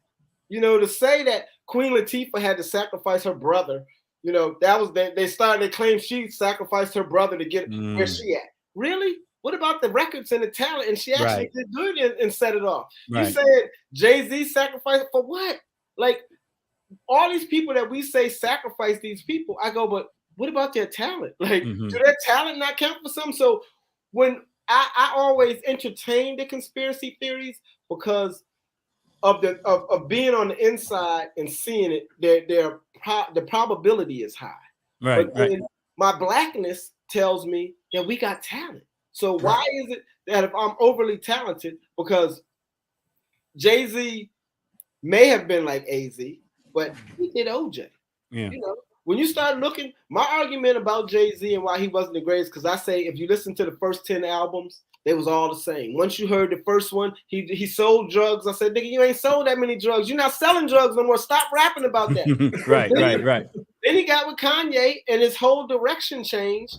And so then I said, he really do got talent, because now he went from from dropping street knowledge to dropping real knowledge. So once he made that transition, I started giving him credit. Like you got to really look at the skill set that he has, because he took a street career, and Jay-Z, to his defense, said he wasn't a rapper. Jay-Z said, I'm a hustler. You know what I'm saying? So y'all out there really trying to make great records. I'm trying to sell records, dope selling. This is what I'm going to do. So when you look at it from that perspective, till he made enough money, and then he said, I'm gonna drop 444. Then what he say? I'm trying to give you $1 million worth of knowledge for $9.99. You know, when he said, don't buy hustle on the block, buy the block. You know what I'm saying? Right. Really how to flip stuff. So from that aspect, Jay-Z at least gets in the conversation. If I have to pick somebody, I go with CeeLo. Y'all can say I'm crazy, but if you go pull up the Soul Food album, you pull up what are we debating? What is for the greatest rapper of all rap? Yep. I'm saying if you don't put CeeLo's name in the conversation, CeeLo Green. Absolutely. If you don't put CeeLo Green's name in the conversation, you haven't listened to his work. That's okay. Everybody's got an opinion. I'm teaching. And you worked. Did you have something to do with that Billboard and Vibe list of the top 50 of all time? You had some influence on that, did you? Not at all. Never even. CeeLo Green, greatest rapper of all time. You don't think he could be in the conversation? He's not in the top 10. Not in my book. Well, let me hear the top 10. I mean, I'm just going off the top, so therefore we'll say Jay-Z, we'll say Biggie, we'll say Tupac. Okay, wait, just stop right there. I'm just going off. Let me finish. Okay. Jay-Z, Tupac. I forgot who did I say. Biggie, KRS-One, Big Daddy Kane. You got to put Eminem somewhere in there. How many I said? 7? 6. And I don't even count Eminem, but we'll go ahead and give you. I mean, you got he's in the conversation. Before Black Thought, you didn't say Black Thought. You didn't say Rakim. Like Rakim, Black Thought. Okay, let's go. Talib. Nah, I don't know about my top 10. Well, here's the question I always ask people. You have to figure out what qualifies you as the greatest of all time. Nas, thank you so much, yes, Dominic. Nas, definitely. If you don't qualify the statement, like are we going to judge it on record sales? Are we going to judge it on bars? I think the first thing you got to start with is your technique, your lyrical skill, and then of course you got to look at the body of work. Okay. The body of work is important. And that's where I don't think you put CeeLo in that category as greatest rapper. We got Pete takes that said Lil Wayne. You know. Lil Wayne. You gotta give him props. If you can name all of those people, then this is what I would suggest people do. I would suggest Lauryn Hill. I would suggest you get copies of the lyrics and then read them. if we were to read the lyrics, if we were to sit down and read the lyrics and see exactly what they deliver, because the flow, it's hard to say the flow because New Yorkers are gonna shy away from the Southern flow. If you start talking, that is true. I will give you that. And I'm a New Yorker, so that's true. I'm gonna give you that. If you talk about, because a lot of times they can't even catch the cadence. Right. So it's hard for any new. If you're north of Richmond, it's hard for you to catch the cadence. But you're giving CeeLo a lot of credit because of his flow and the way he's able to basically use different cadences and different flows and be able to lyrical content. Okay. Lyrical content? But I mean, what are his 5 biggest records? Hip hop records. Now you're talking about the Goody Mob. The Goody Mob. You know, it will become the Goody Mob. So now you because I can't isolate. If you say the Goody Mob, then I can give you. Okay, but every single outside of I mean, all the artists that we named were solo artists, right? Yes. So then I would have if you want to say no, all of them. So then we can't say. So you're saying we can't put Andre 3000 in that because he's from a group. But I would argue that Andre 3000, if he ain't in your top 10, I would question that top 10. Like, I think that Big Boy is the most underrated artist because he got Andre on the other side. But if you start listening to Big Boy's lyrics, that's why I think it's important to read the lyrics. See, what I've been doing lately, especially for my book and for teaching hip hop, I'm reading the lyrics. When you read the lyrics and what they're saying, so many rappers ain't really saying nothing. And then if you talk about body of work, Biggie only had 2 albums. So now we can discount him because you take his 2 albums, then I get to add somebody else because his body ain't. Yeah, but you got to look at the impact of those 2 albums too. Well then, so for the culture, yeah. Well then, let's look at the impact that Outkast gave the culture because they delivered you the whole South, and the South still winning. That started. Yeah, but you said CeeLo. You said CeeLo. Because when I compare CeeLo verses, when I look at CeeLo's verses, he got some of the strongest out there. And I listen to a lot of rap music and I read a lot of rap music. I mean, just listen to and we didn't even say Busta Rhymes. Busta, see? Now, here's what I always say to this argument. If you're gonna say that, does the person have to show up? Because if you're talking about putting them in front of each other, then I gotta put Busta and DMX as 1 and 2. Because if you actually have to show up and bring energy, no one brings more energy than Busta and DMX. So that's 1 and 2. KRS-One. KRS-One. Yeah, well, but see, so everybody we've named, I've seen them all perform live. I have too. And I've seen some of them not impress me. As a matter of fact, I would say that Tupac is the wackest rapper in the top 10.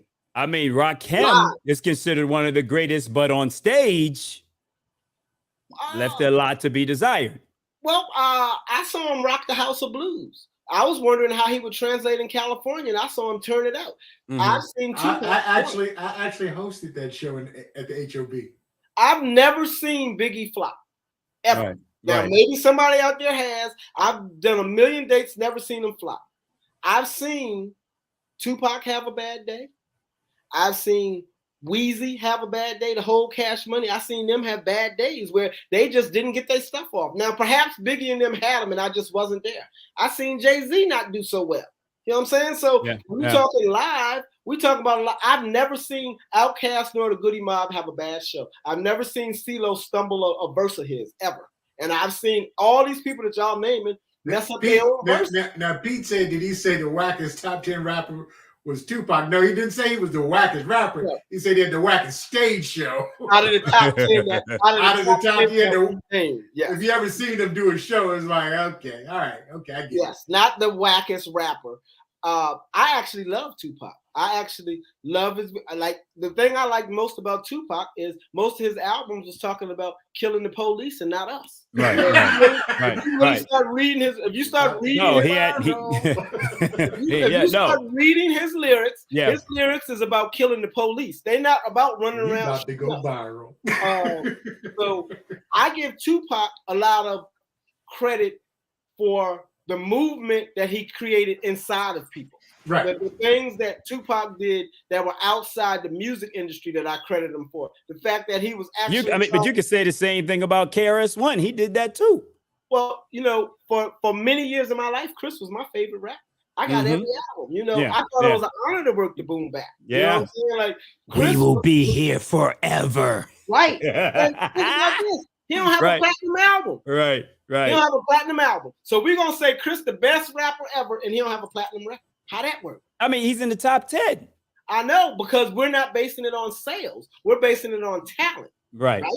So we're basing it on talent and longevity too. But then now you gotta say LL.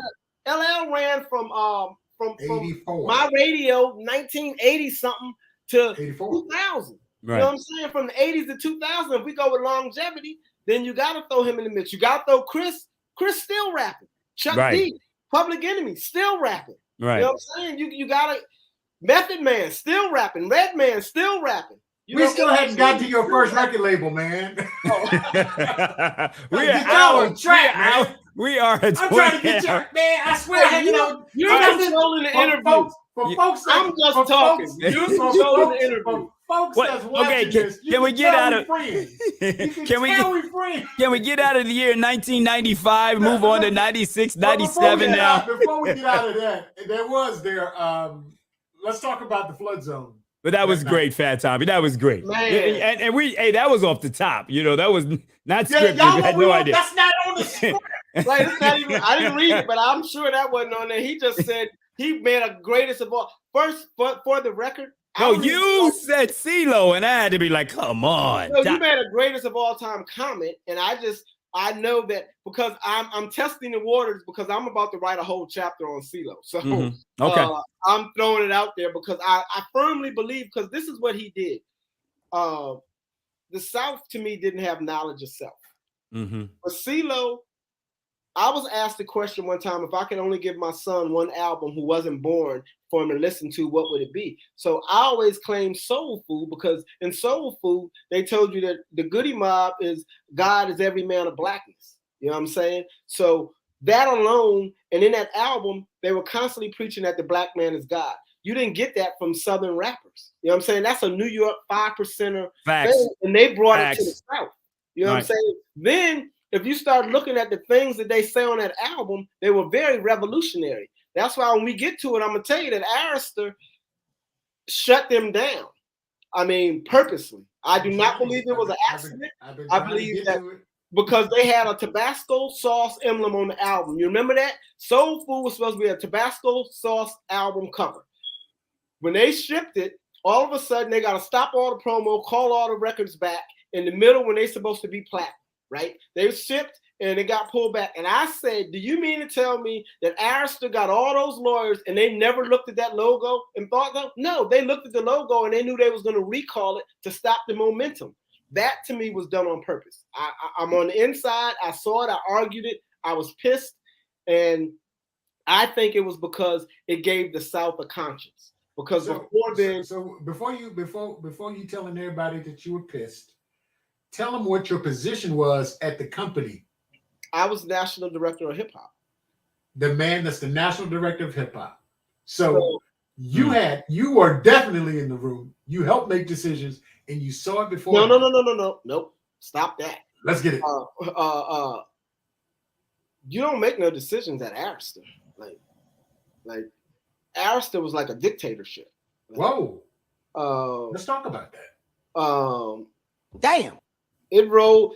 Lionel Rightnour once told me this. They came, Arista, LaFace came to New York, wave your hands in the air, or wave them like you just don't care. Lionel said that was the backward ass, most country shit he ever heard that'll never go nowhere. That's what he told me. He's like, how you gonna work this? And I'm like, what song was he talking about again?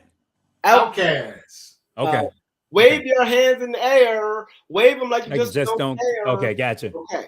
Shanti Das came in my office. And shout out to Shanti. After the meeting, Shanti looked me in the eye and said, I know they don't get it. What do you think about the album? I said, Shanti, you ain't going to have no problems. that's some hit. It's fire. It's gonna blow up. Whatever the current slang at the time was, that's what I said it was. And I told her they would have no problems. Everyone else in the office, except for my assistant La, who was actually from Louisiana, thought it was whack. Thought Outkast had really turned in some garbage. And they was openly saying it in the office. And I think Outkast has a lot to do with why I didn't stay at Arista, because I was vocal to my own detriment, just about Outkast, But Outkast wasn't the only group that when you and I had a conversation, Outkast, they sabotaged their career. They had Brand Nubian. Brand Nubian. I had the Foundation album and was so happy to have the Foundation album because I thought consciousness was going to rise because finally we got a conscious album at the #1 label and they didn't give me a budget. Anytime there was a record released, as quiet as it's kept, there was $5,000 to $10,000 in my desk on a Tuesday. I had a discretional record fund, So when Brand Nubian dropped, I ain't get a dime. I ain't get a dime to work that record. Love, Hate. What was the record? By Brandon. Slow Down. No, it's Don't Let It Go to Don't Your Let Head. It Go to Your Head. Okay. Don't Let It Go to Your Head. Don't Let It Go to Your Head. I left Arista. To the left. They didn't work that record. Punks jump up to get beat down. Woo. I worked that record. That was the first album. I worked Don't Let It Go to Your Head with no money, not even working at Arista no more. I left Arista the week that album dropped. And I called every DJ. First I shipped it before I left.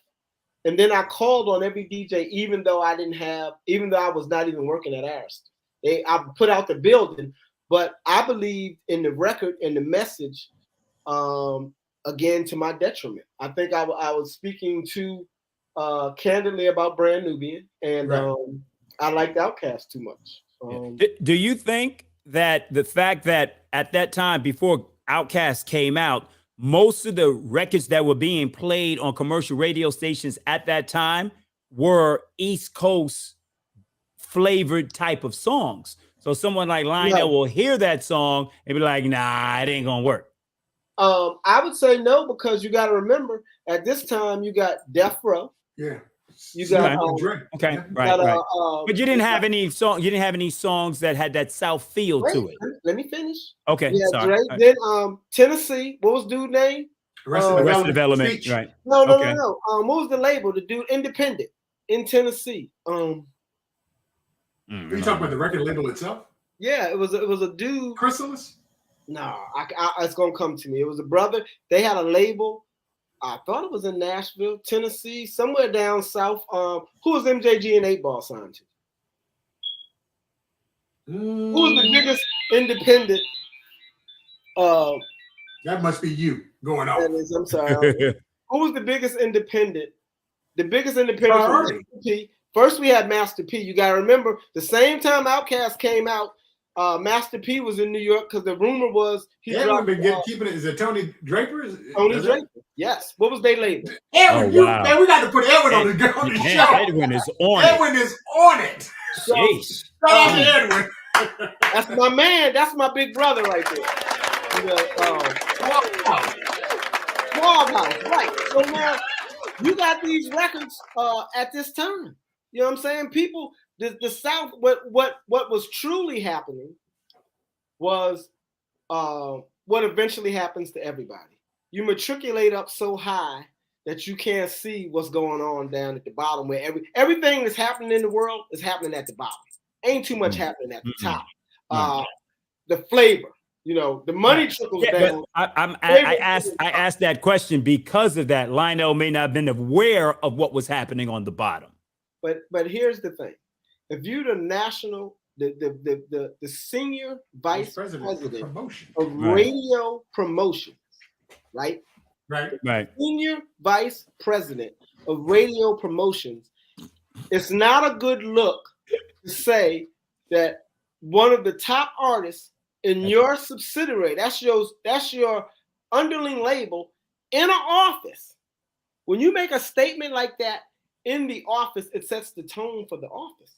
You gotta understand, he's saying the record is garbage, so I can tell when you get on the conference call and you saying why you ain't get the record played, you know what I'm gonna say? You told me it was garbage. What you tripping on? You said it was garbage, so why are you pressing me to get Lorenzo to play it? Lorenzo don't like it because you don't like it. So to even talk about motivating a staff and say that, that's reckless. But we're not going to discuss his character. We're going to discuss the record. If you are the head of a label and you don't know that record's going to blow up, I question whether you should be the head of the label. That's why I ain't there. Woo! About to go viral. I ain't there. Woo! Woo! Okay. That's the good news, welcome to Shooting the Breeze. Conversations with the DJ. I'm not there because, for one thing, I think I'm the shit. I didn't work. I check my resume. That's I said in the book, check the receipts. Let's look at my first 10 records. I got Rick Rubin flying me out to California, telling me I'm the shit. Can you break this record? So now I leave Warner. I go to Rick Rubin flies me. So I'm in Virginia at this time. I got the hottest hip hop club in Petersburg. I'm the club is making, my take is $10,000. It's 3 of us, and I'm leaving the club on a Saturday night with 10 stacks, and I ain't done nothing illegal. You know what I'm saying? What year is this? What year is this now? This is 1996, 95. Okay. All right, we moving on. I got an event. I have an event that's called Black College Day at King's Dominion. I was hosting. I remember that. What are you talking about? That. Okay? So I created that with a brother named Skew from VCU. He was an alpha. Me and him created that event in 94, because right after the riots in 89, when they put us out of Virginia Beach, we went to Florida. Greek Fest became Florida. Then we tried to figure out a way we could make money. And so then we created Black College Day. That ran, I did that event till 2000 till Fat Joe, Big Pun, The Locks, and DJ Cool. That was my last day. That was my last show. They ran me out of King's Dominion after that one. But I had that, so you got to think that night, that day, generate $50,000. You got club nights is generating $10,000. You're getting anywhere between $1,000 and $3,000 a record. You can't tell me nothing. Right. I'm young, crazy, Yeah, crazy. All my boys is like running the town. They in control of the city. My friends are controlling the city. And I got all these acts. Everybody that's coming to town is trying to be. I used to tell people, if I ain't work your record in the 90s, you ain't have a hit. That's just if you say your name and I didn't touch your record or touch you as an artist, it's a good chance you were not platinum. Wow. D'Angelo couldn't get on in Richmond. Aaron Maxwell refused to play Brown Sugar till I went to see him. Really? Yes. Call Aaron. Somebody get Aaron on the phone. Get Aaron on this live. What? Aaron Maxwell, because why? Because Brown Sugar was talking about weed. He had a problem with D'Angelo singing about weed. And if you knew Aaron, that is his particular stance in life. Yeah, but you can't program your radio station like that. It's not about you. It's about the listening audience. And he didn't. What he needed was a person. He needed a young dude who understood the music. You got to think now, you got these old promoters that's a click ahead of me. So they used to things a certain way. You know what I'm saying? Like, this is a real boys club. When, Cy Young, all them guys are ahead of me. Philip, all these dudes, I'm the young, we ushering in hip hop. It's an R&B world. You know what I'm saying? Now D'Angelo gonna take something that's in Aaron's wheelhouse, R&B, in vogue. He loved these people, and now bring weed into the mix. You know what I'm saying? That didn't sit well with Aaron. But I asked Aaron if he wanted to deny an individual from Richmond stardom. I said, look, word on the street is everybody looking at Richmond. He getting played everywhere, and he not in rotation in Richmond, and he from Richmond, and they saying, what's up? Yeah, we're playing him in DC. So Huckabee was playing him in DC. The dude, what is his name? he was the Atlantic rep or Virgin, whatever label D'Angelo was on. I wanted to work the record. I told Chris Berry was local. Chris Berry, yep. And I thought he told me he was from Petersburg, actually. He told me he was from Virginia. Yeah, he used to work at WPLZ. Yeah, so, 1999. Chris Berry, this is the one thing that I'll say that Richmond holds true. If Willie Lynch wasn't here, his whole angel of touching people was. Because all of my biggest detractors are from my hometown. I guess me and Jesus. You know, Jesus, they couldn't mess with him. I like you, man. I think you're cool. But you're not from Richmond. True that. I'm from Newport News. Chris Berry wouldn't hire me on the record. I was like, Chris, what are you talking about? Hire me. I don't need you there. Aaron wouldn't play the record. He called me up. I told him $5,000. They paid me $2,500. I never got my second half. But I walked in and took one conversation with Aaron, and I just appealed to his sensible, logical side. That Aaron, it's going to be a big record. You need to get credit for it because he's from Richmond. And if you don't play it, you're holding him back. So do you think the fact that he's singing about weed, you should deny him? And then I reminded him, didn't you like Rick James? You do know that Mary Jane. Right. And so when I hit him with that, and Aaron said, okay. So then Aaron added the record. And Chris Berry never sent me my other half. Listen, still 2,500. You don't, but did he play How Does It Feel? Oh, Untitled. After that, he was a D'Angelo fan. Okay. All right. Good. D'Angelo shot that video in Richmond. My wife was in it. Right. Yo, say that again. My wife is in the How Does It Feel video. But it was just D'Angelo in that video, right? No, the live video was shot in Richmond. Oh, the live video, not the studio one when he was shirtless. No. Okay, so that's the video. So you got to watch it, Fat Thomi. When you say your wife was in the video, that's the video everyone thinks about, the one by himself when he's going around and around. And then the rumor at that time was that someone was performing. That wasn't my wife. Okay, that's what I'm saying. you gotta be specific. What basically happened was I was balling out of control, so I bought the whole front row for the D'Angelo show. Damn. I bought the front row, and I had my wife, her sisters, and all her college girlfriends. So if you see the whole front row, it's all girls. I bought the whole front row and sat them in it. That was at the Landmark. At the Landmark, and Angie was in the wing with the baby, wasn't she? Yep, she was there that night. I was there because she was in the wing with the baby. That's Angie Stone. Angie Stone. They thought it was going down that night. It didn't, but everybody was. The word was it's going down. You know, she was back there. It was real madness, but yes, she was there that night. Yeah, I remember that night because it was like, it's gonna get interesting. Yeah. So. You're not on the West Coast yet, are you? You still about to go to the West Coast? There right now. So wait, hold up. Okay, so was there any rapport between you and Daryl Huckabee because he was in Washington D.C. while you were in Richmond and he was the program? Did y'all do any work together? And I have to bring that up because Huck is on the live, and I worked with Daryl. I worked for Daryl. He was my program director at WKYS in Washington D.C. Huck was like a big brother to me in West Haven. My man Edwin was my big brother, but Huckabee was like that other kid that lived up there that had money. He lived on the end of the street with all the money. Huck was like, he went to private school, you know, at Hopkins. You're putting you on blast, Huck. Well, no, he went to private school, so I never ran.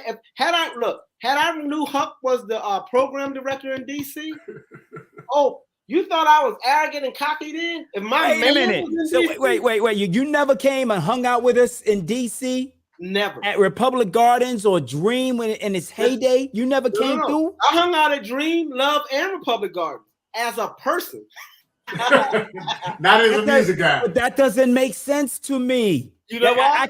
I can't understand how you could come to that town during that time and Huckabee in the position that he held at WKYS and how we ran that town during that time. But he only ran Richmond down to the Carolinas, right? I'm just saying, I mean, that was cool. I can't believe that he didn't come down that Because I didn't know Huck was in DC.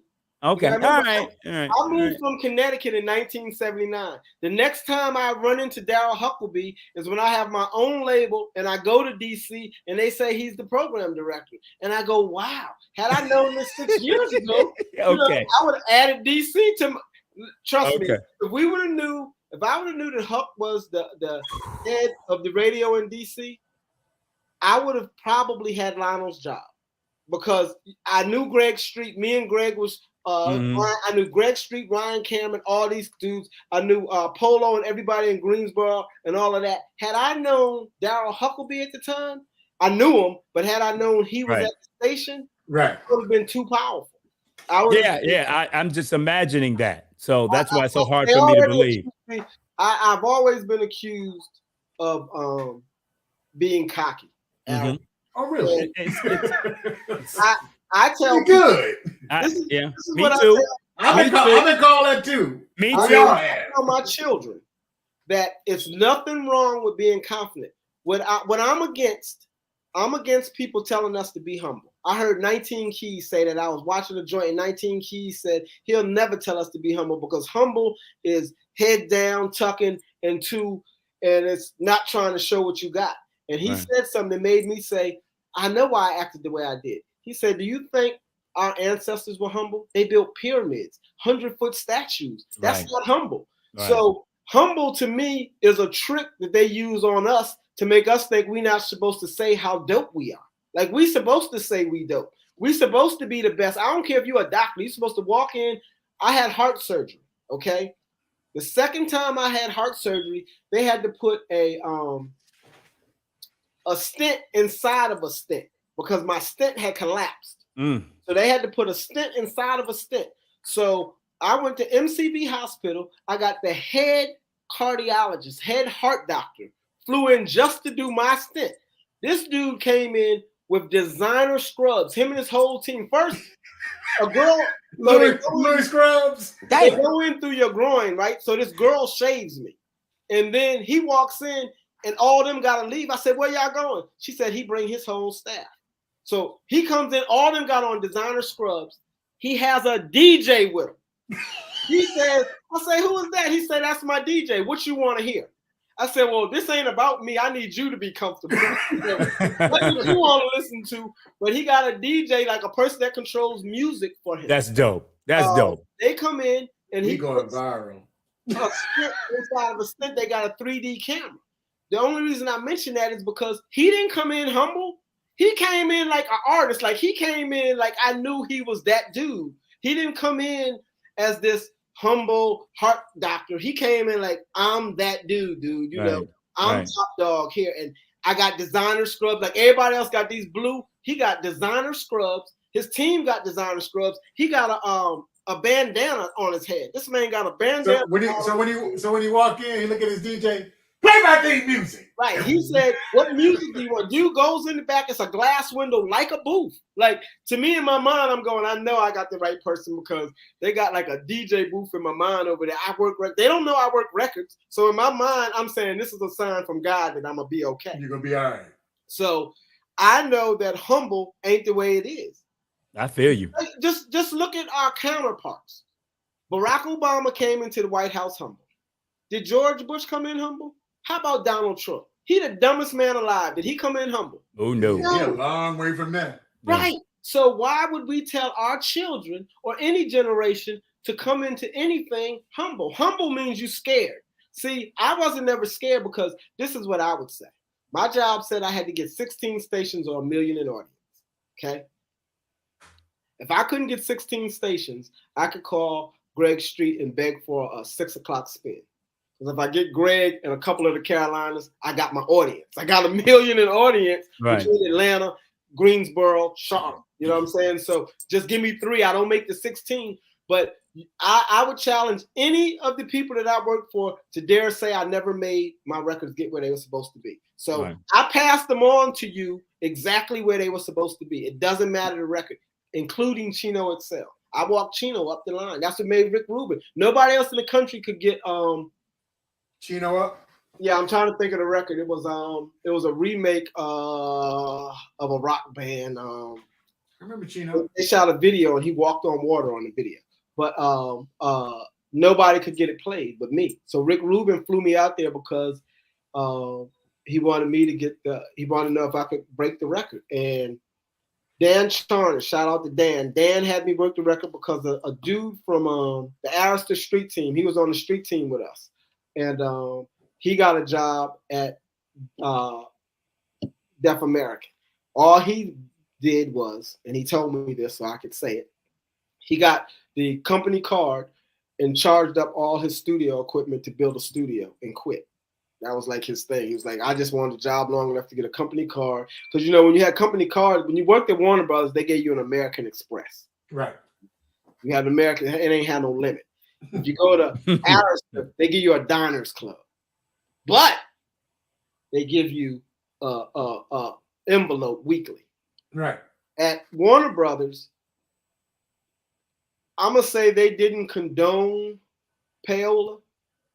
Because they didn't give you access to cash. But what they did do was they gave me an American Express without a limit. I charged $30,000 one month. So you really no limit. Yeah, but they did. This was the funny thing. When AD hired me, he told me I can't pay you what you're asking for. But what I can do is I'll give you the American Express, and anything you charge, I'll sign off on.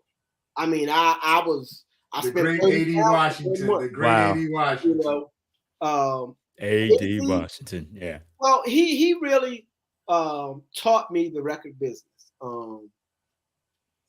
He allowed me to quasi run Warner Brothers because I was with him every morning. So when he took his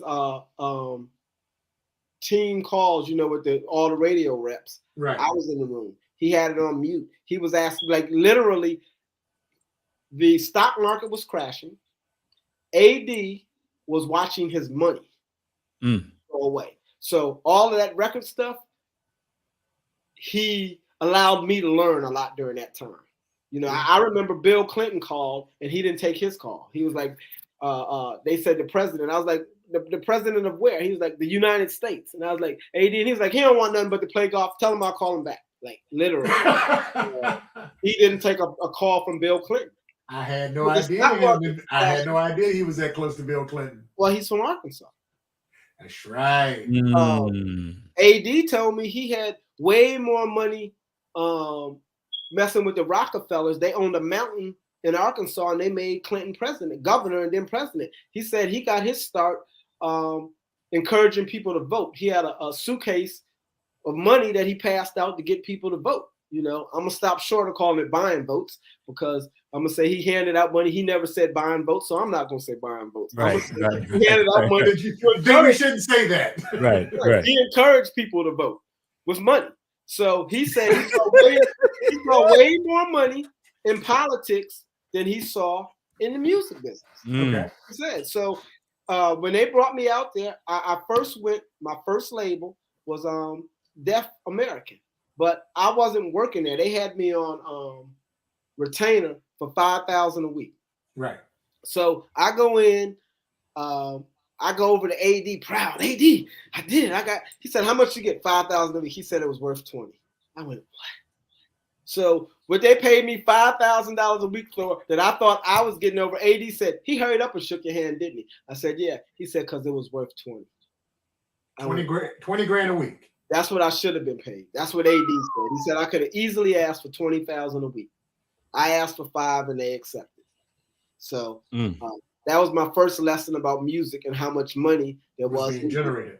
So Rick Rubin brought me there because he was going to sign an artist named DJ Kool. So he signs DJ Kool, and I'm already familiar. We got to give it up for DJ Kool. Absolutely. Now, I say that DJ Kool allowed me to make history and do the greatest thing ever. Because when Warner Brothers and Rick Rubin signed DJ Kool, his record was a year old. It was already out the summer before. Had already played Baltimore, D.C., Virginia, Philly. Which song are you referring to? Let Me Clear My Throat. Okay. It was over. Record's done. A year later, it's signed. They want to break the record. They're going to take the record pop. Gary Young in Philly won't play the record. You know, I got every station in the country they playing the record. Gary Young, I ain't playing the record. My old program director, he got me into FM radio. Yeah, he got me into FM radio. Why he hired us? Because Eric and I were on AM radio prior to FM at that radio. time. Yeah. Well, WANT. Gary Young told me he had no reason to play the record. I played it a year ago. It's ran its course. It's over. And I said, look. I remember that because we were stressing about it because Cole is family. I gave all the black people from Virginia to Philly the same speech. This was my speech to them. I said, look, them white boys getting ready to take this record pop, number one.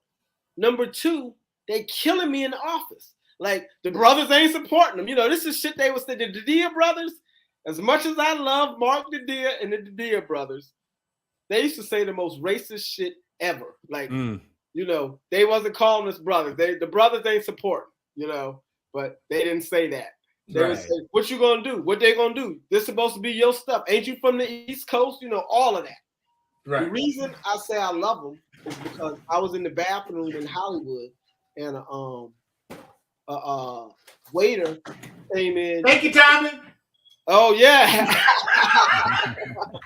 A waiter bumps into me, this white dude, and then like really goes crazy. Like, you know, a shoulder bump, he walking in and snaps on me. Right. Mark Dedea, I can't remember Mark Dedea's brother, but he had long black hair.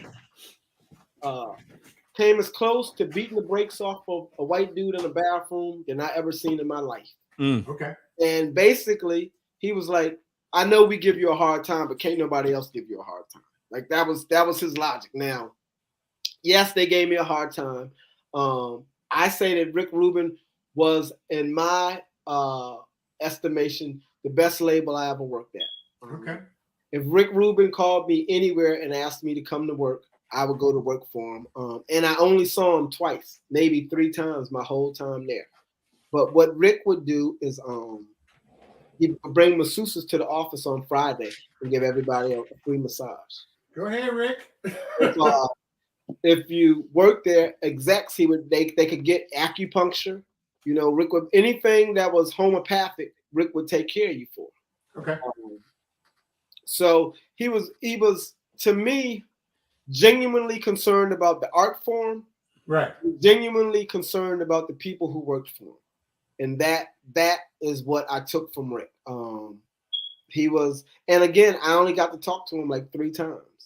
But he made it a point when he flew me there. He never came in the office, but my first day there, he came in the office. You know what I'm saying? He came in the office to meet me. Clive Davis didn't come to the office to meet me when I got there. You know, he came to the office. Right.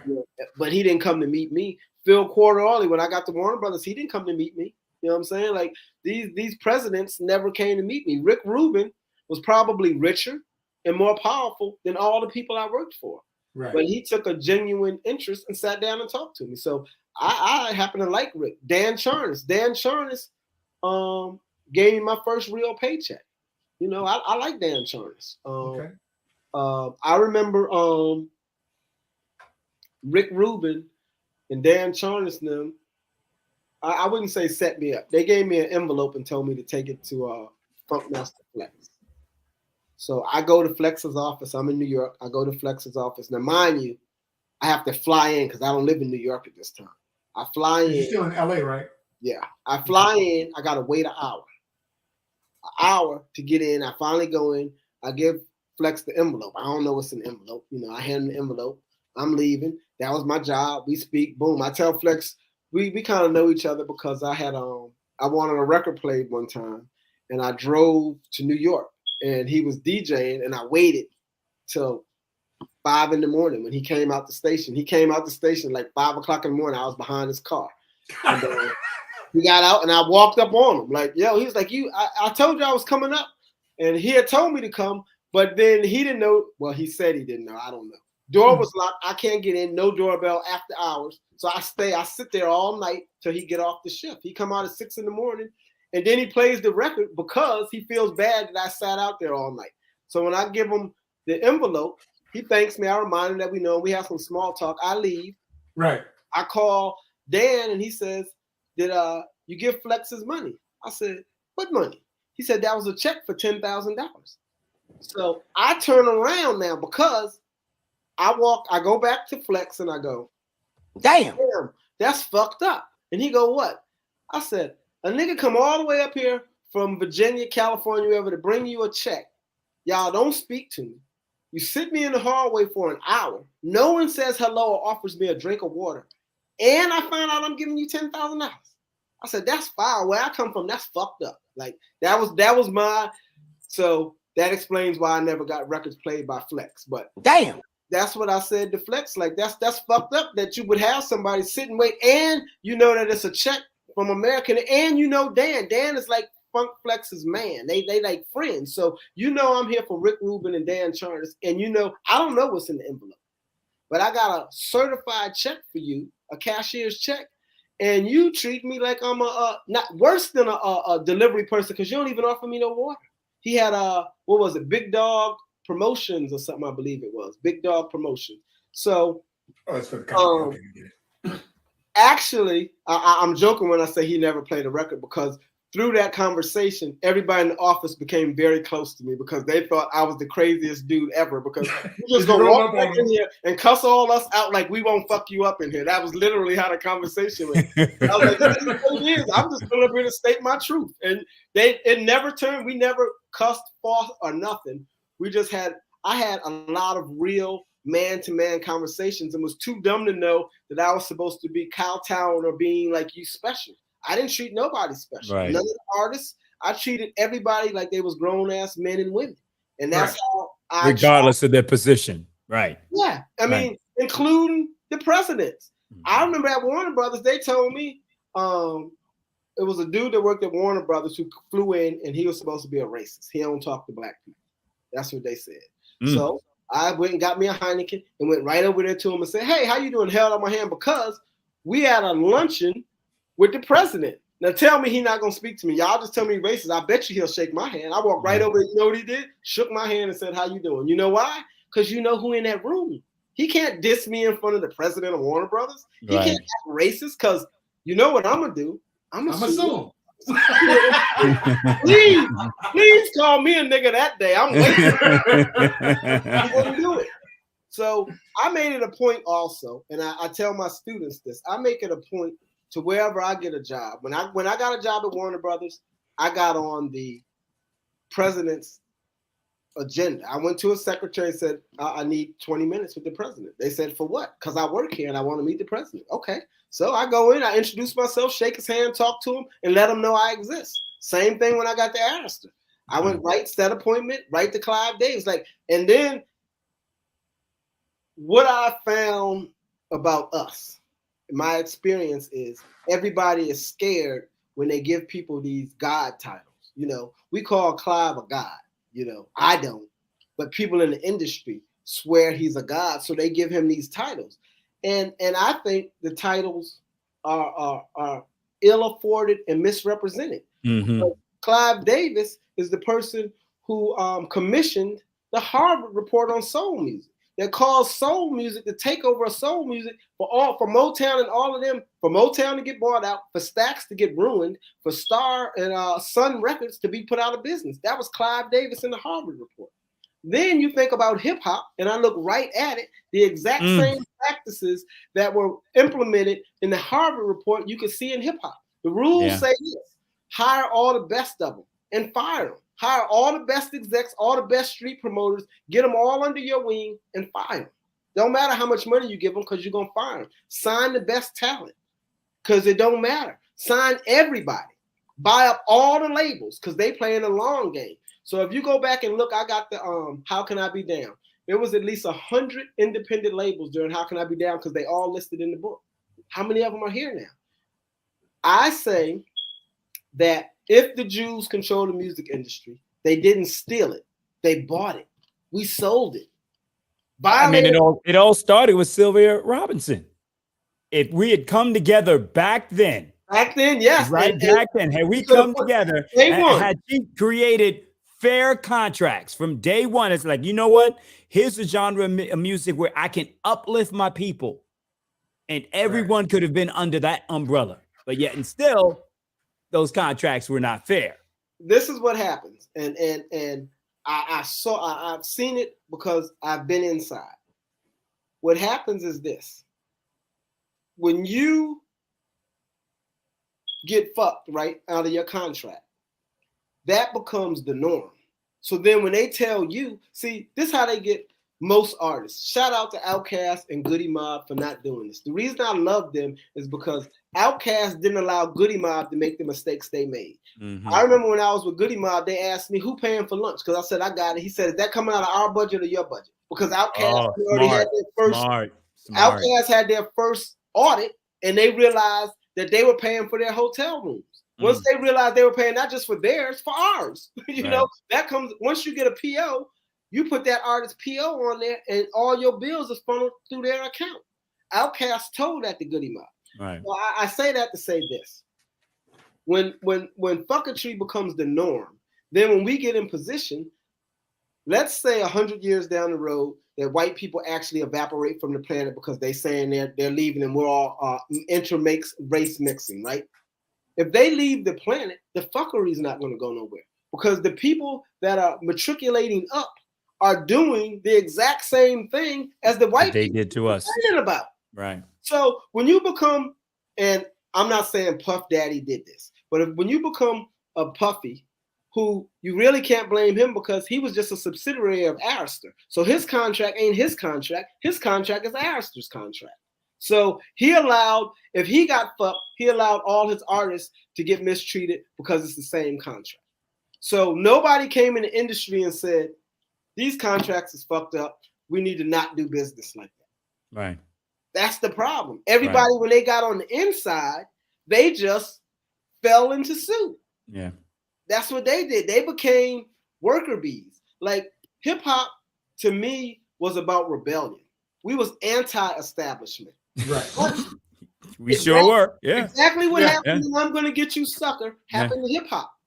We rushed the record industry and they was hiring. So we all got jobs, you know. Right. We was outside protesting and we ran in and said, we're taking over and it's gonna change. And they said, come on, you need a job, you need a job, you need a job. And they started hiring everybody. So now everybody's hired, and then what the fuckery becomes normal. Everybody normalizes it. So then the only way you come up is if you bring, it's like a pyramid. You got to bring this dude in, let us fuck him. What you do is you bring him in and you get to eat off of him. Right. So we taking your money. The cycle just continues over and over and over again. Right. Death Row, Eminem, what is it? Shady Records, and then 50. Right. So when 50 get a check, Shady get a check, Death Row get a check. I mean, Interscope get a check. So it goes from Eminem to Death Row to Interscope. Everybody eats off of everybody. Yes. When Biggie get a check, Puff ate, Clyde ate, and they ate before him. Right. You know what I'm saying? So then if he go, that's why he wasn't going to do his label at Bad Boy. Because then you're talking about you're going down that hole now. You're going down that hole now. Oh. And just for people that's checking this out, today is the anniversary of the death of Biggie. Oh, 26 years, right? Yeah. I don't want to be on here this day. See, here's another thing we do. We are not a people of death. Cut that out. Who knows when Biggie's birthday is? You want to be on the show? You call me to come on the show his birthday. And I said we would do that. Here's the thing. This is what I always thought about. I'm riding down the highway. I never met Biggie's mom, so this is a hypothetical. I'm riding down the highway with Biggie's mom today. And we driving from New York to Virginia. And New York radio, shout out to Biggie, it's the death of Biggie. So she's saying I got to get out the city because that's all they talking about. We get to Philly, shout out Biggie's death. We get to Virginia. Everybody's talking about he didn't die. He was murdered. It's not like he died in his sleep. Anniversary of his murder. You're right. The man was murdered. But can't nobody tell us the day Biggie was born. Can't nobody tell us when Tupac was born. Can't nobody tell us when King Von was born. Can't nobody tell us when Nip was born. They can tell us when they died. And we're going to celebrate and we're going to party to that. And then we're going to keep reliving it. So what kind of energy are we putting in the atmosphere? Death. We are promoting, hip hop has become the #1 promoter of death and destruction. And we're culpable. I promoted Ready to Die. I promoted Ready to Die. That was the beginning of the end. Like I when I teach hip hop, I say NWA destroyed hip hop. It was the beginning of the end because a couple of things happened. Wow. I saw an interview with the owner of the Raiders, and he said he had made $30,000 off of jerseys, and 4 little black boys came in his office and asked for gear. He said he gave them the gear, the NWA. Right. He said the next year they did $3 million in jerseys. Just because they wore the jersey. To me, when I look at that, I go, hold it. MTV, first of all, they had no airplay. So MTV and the news, their biggest promotion was they made a record, Fuck the Police, CNN, all the news outlets talking about it. Yeah, yeah. So what they're now doing is they figure out that there's a real commercial benefit to hip hop. That's what I think they really realized beyond the music. I think that billionaire said, damn, if they can do this with records, it's powerful. I think they realize now, maybe they knew it before then, because, you're hearing about the secret letter that goes around on hip hop, whether it's true or not, whether the letter is real or not, the incidents are true, because once they realized how valuable hip hop was, think about this. Dolores Tucker came along, right? This is 1990. That's right. She started this whole thing about banning hip hop. And explicit lyrics and all that, right? Yes, but if you go and pull up the stock footage when she breaking CDs, guess what CD she breaking? It was Tupac? Public Enemy. Public Enemy? Okay. What I said... She didn't even know the right CDs to destroy. She just had a thing against hip-hop. Hip-hop. So she wasn't really even into it to know which was good, which was bad. Right. They just used her as an agent to destroy, or to what they thought was going to destroy hip-hop. But listen, follow me right here. Before she did that, we had Poor Righteous Teachers. That's right. Had Queen Latifah. We had Chuck D. We had Native Tongues. All these movements was going up. That's right. After she did her destruction and explicit lyrics, Luke went to court, got a sticker put on it. We then got none of them. All of them lost their deal. You ain't heard of a Poor Righteous Teacher record past that. It was hard for Tribe Called Quest. If they didn't have such a great following, them in De La Soul, they would have been pushed to the side. Black Star broke up. Chuck D fell by the wayside. Queen Latifah went to California. Yeah. All the positive hip hop is what she destroyed. Not her, but that movement. The movement, right. The movement said, okay, we're going to put explicit lyrics, but what we really want to do is get rid of Chuck D and them. These dudes is telling black people they God. We can't have that. This won't work. And you can't tell me it wasn't selling. If you remember, we had gave up jewelry. We freed South Africa. We was wearing black medallions, no jewelry, leather hats. We wasn't spending blood diamonds was no. We bankrupted Reebok, remember? Don't buy Reeboks. They refused to divest in South Africa. Right. You had Public Enemy producing Sister Soldier. Sister Soldier on the Donahue show calling out the president. That's saying right. Bill Clinton is signing this mandatory minimums. You had X-Clan and ISIS and all of those groups at that time. King's Son. Guess who went away? Yeah. Guess who went away? Guess who we got next? Think about it. Before Biggie and the Wu-Tang, East Coast rappers wasn't cussing. That's true. Well, I couldn't get on the radio either. Then they allowed it. Yeah, but the culture wasn't cussing. Right. Hip hop was not calling women bitches. Absolutely not. You heard Queen Latifah, bam, I punched them dead in his face. They wasn't going for that. You was not calling sisters on the East Coast no bitch. Right. It wasn't happening. You wasn't on records talking about killing and selling drugs. You was talking, Most Def and them Black Star, they was talking about the black man is God. Build together. How we gonna come up? Chuck D inciting riots all the way to Arizona because they don't want to make fun of the King birthday holiday. Burn Hollywood, burn. And even KRS-One came out with Criminal Minded and then evolved into something totally different with edutainment and stop the violence. Philosophy, all of that. Yeah, yeah. So, and I mean, he caused me to stop eating beef when that Edutainment album came out and he had beef. What a relief. When will this poisonous product cease? I stopped eating beef after that. So that's where hip hop was. So when I say they destroyed it, I mean not that they went out there to destroy it, because I know that's how people are going to take it. I mean that they came with the cussing, and the powers that be said, now, mind you, at this exact time, according to the internet, that's when this secret meeting about hip hop took place. Mm-hmm. So we just, whether it existed or not, let's just look at the timeline. And for a moment say, what if it did? So here's what we know. We know that Clive Davis commissioned the Harvard report on soul music. We know that exactly what that report says he implemented in hip hop. He bought them, and everybody else did too. So all these labels, we had all these independents in this voice that all got bought up. And then what happened to them? They got shelved. They were signing people and not putting them out. They was giving people advances and never releasing the records. So you got all these that went away, and what did they give us? They gave us Biggie, the Wu-Tang Clan, because that's what came out the gun. You had Craig Mack, who had a very good album. Yeah. But did it run out front? I would argue that that's where the money came from. The Flavor in Your remix was the star. Puff proved that he could get it done, and then he quickly put out Biggie and changed the whole game. Biggie's Ready to Die album, you can't play none of that on the radio. If it wasn't for the remixes, you can't. When I play that, my wife don't even realize that that's the same album. Like if you listen to the versus what was played on the radio, you don't even know that them two is the same. So we then had death and destruction became the attitude of the day. It became what they were promoting. And so when they started signing that up, you got a bunch of young dudes who's trying to look out how they can get out the street. Mm-hmm. So now all I got to do is tell the stories about what's going on in the neighborhood. So now you got everybody, Jay-Z, Biggie, Wu-Tang, all of them is promoting records that are telling you about selling drugs.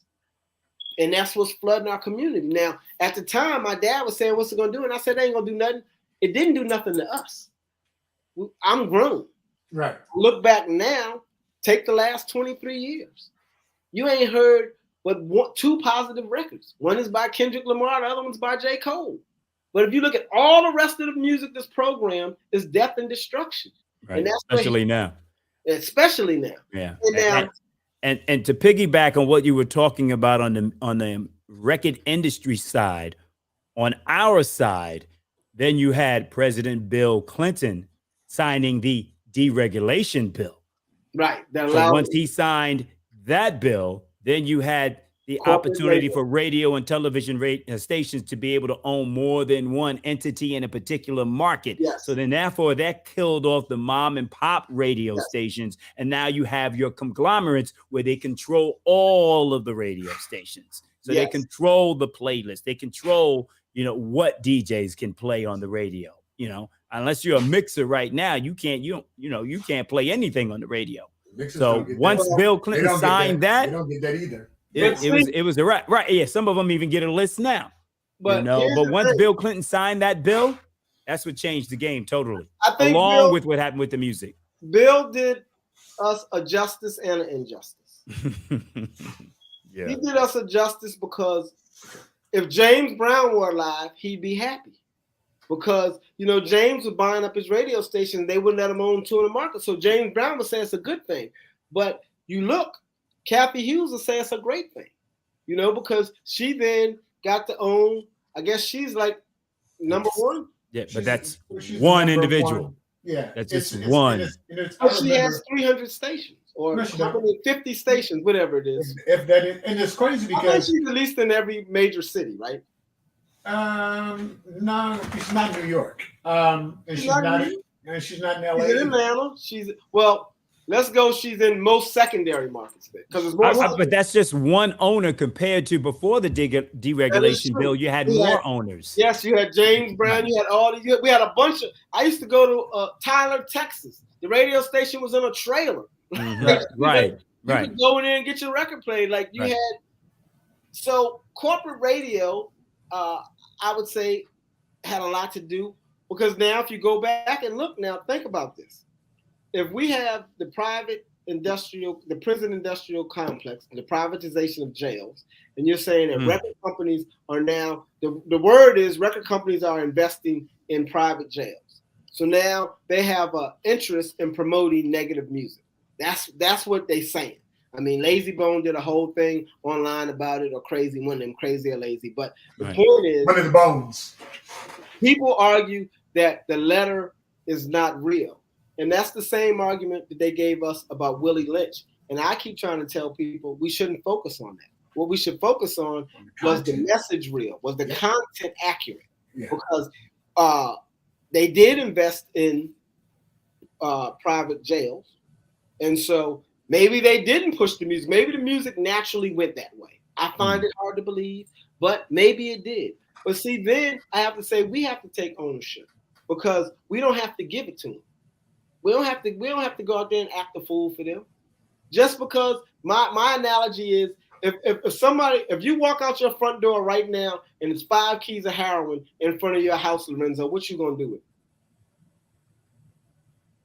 You gonna walk? I'm not selling it. I'm not bringing it in my house. I had to think, do I call the cops? I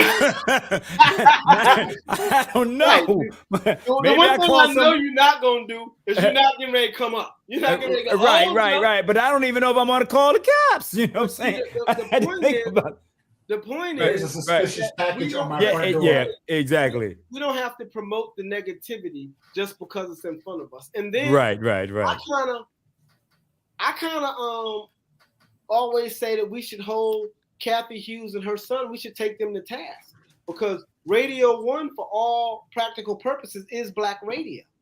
And so if we can't convince black radio to take a stance, because I would love for the white stations that own black radio to take a stance, but I can't get to them.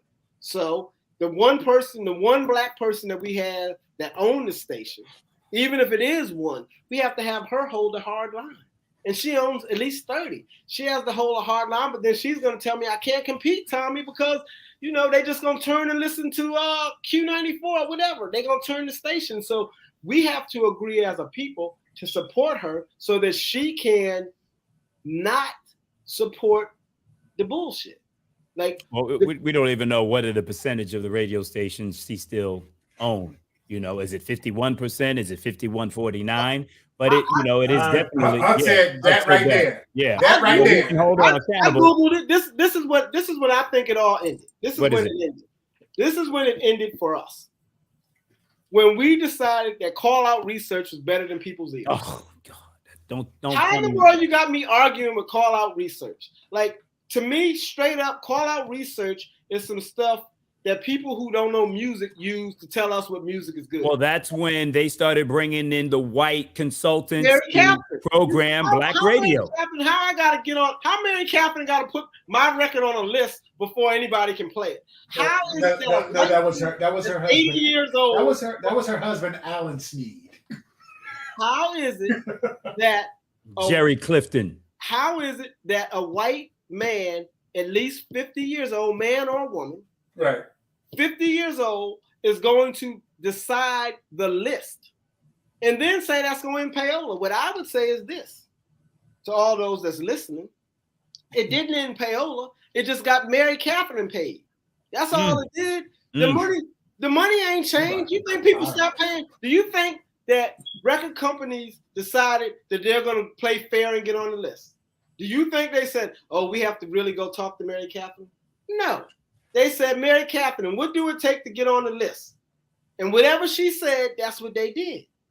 That's what time it was. So they sat up there and created this list, which really did nothing but create a plantation at black radio. Because you got one white consultant who don't even technically work for the company, gathering all the money that used to be, if it existed, used to be passed out amongst DJs. It was down here at the bottom. The money was down at the bottom. It went to the top and never trickled down. It was like Reaganomics. It never trickled down. Right. It stayed up there.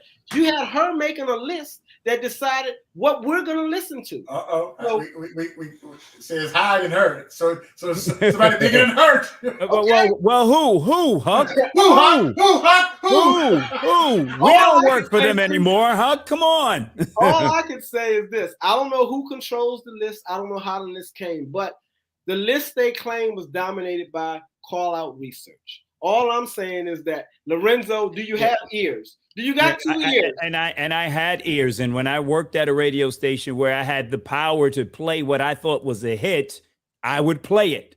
I would buck the system. Once you take that away. And I fought the white consultants.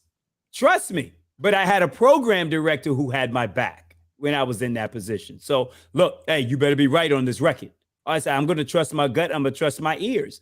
And fought hard for particular records because they saw that we had too much power or too much control. And it goes back to Power 93 when I was with me. You know, when I had the Powerhouse Party, I keep bringing that up, and I mentioned that from show to show. But I had the power to play whatever I wanted to play on that particular show. So when they saw that I had the power, when they saw I was getting platinum plaques, when I was just doing overnight, but had a 4-hour show on a Saturday night and could play whatever I wanted to play. After a while, they said, okay, this guy has a little bit too much power. We have to take this show away from him. You know what I mean? Mm-hmm. So that was the case there. And when I was in Baltimore, we had control of what we wanted to play, what we wanted to do. But then they saw that, okay, these guys have too much power. You know what I mean? What you need? You come into my office.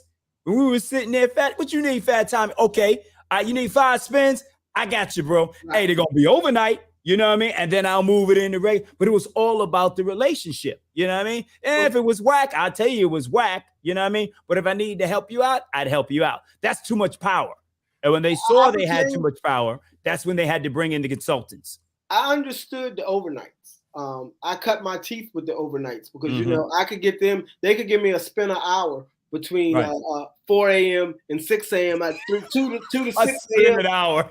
I could get, you talking about on a weekend. So now all I'm required to get as the mix show is 2. One Friday night, one Saturday night at all my stations. But not only am I getting the 2 during the mix show, I'm hollering at the overnight guys and I'm catching 2 more between 4 and 6. So I'm delivering 4 spins because I know how. But the difference on the mix shows, yes, but the music director would really have the power to be able to program those songs during those hours. And that's the power that Eric and I had, you know, at those times. So whereas, okay, that time when you come into the office, what you need, we got you. We're going to put them in these spots. And that at one point became too much power for the people that were in the suits.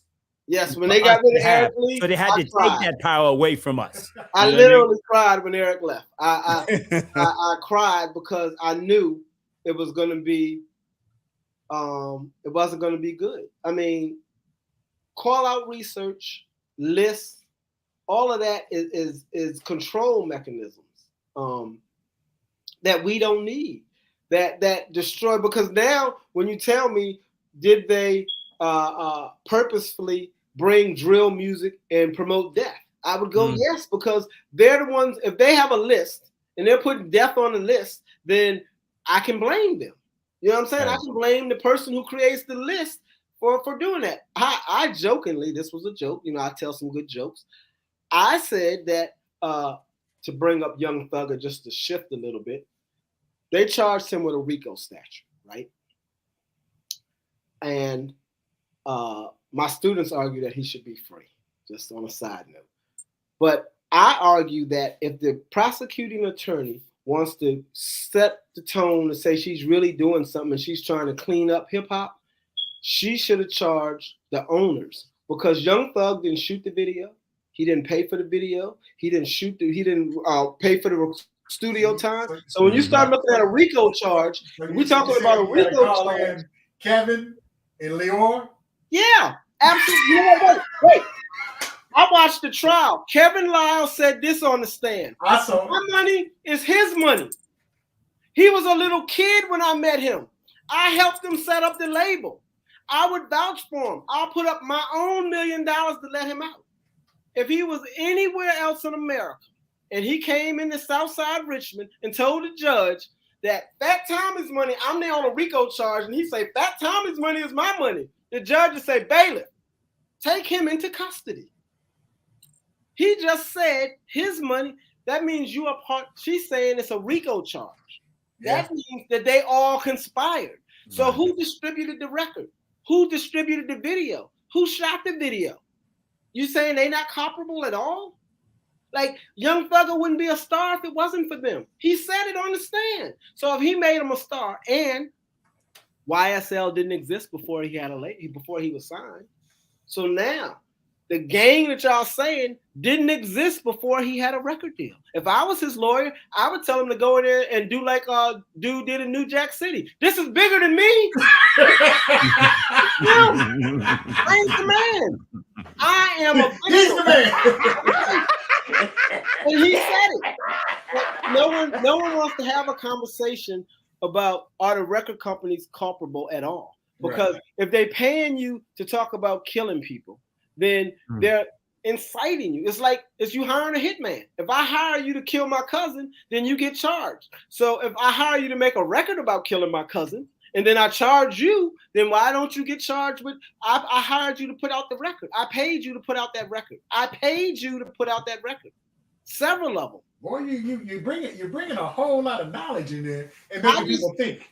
Well, I think if I was in Atlanta and I was really trying to make a change, to me, picking up Young Thugger is like picking up one of the corner boys. Like you picked up the dude that's on the corner. He ain't the one.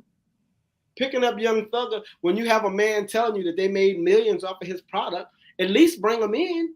Bring Leor and call Leor in and make him justify how he didn't hear. So you let them record a record about a murder. That's what you did. You did that. And then you paid for it. And then you shot a video to it. And then we arrest him. And you made all the money, mind you, because 90% of the money went to the label. Goes to the label. So if you want to chase the money, which is what a RICO charge is supposed to do, the RICO charge, these is the little workers, but the RICO charge is supposed to get to the end game. You know, they want John Gotti. Thugger ain't Gotti. Them boys ain't Gotti. Right. They some victims. So back to the record business. Where we No.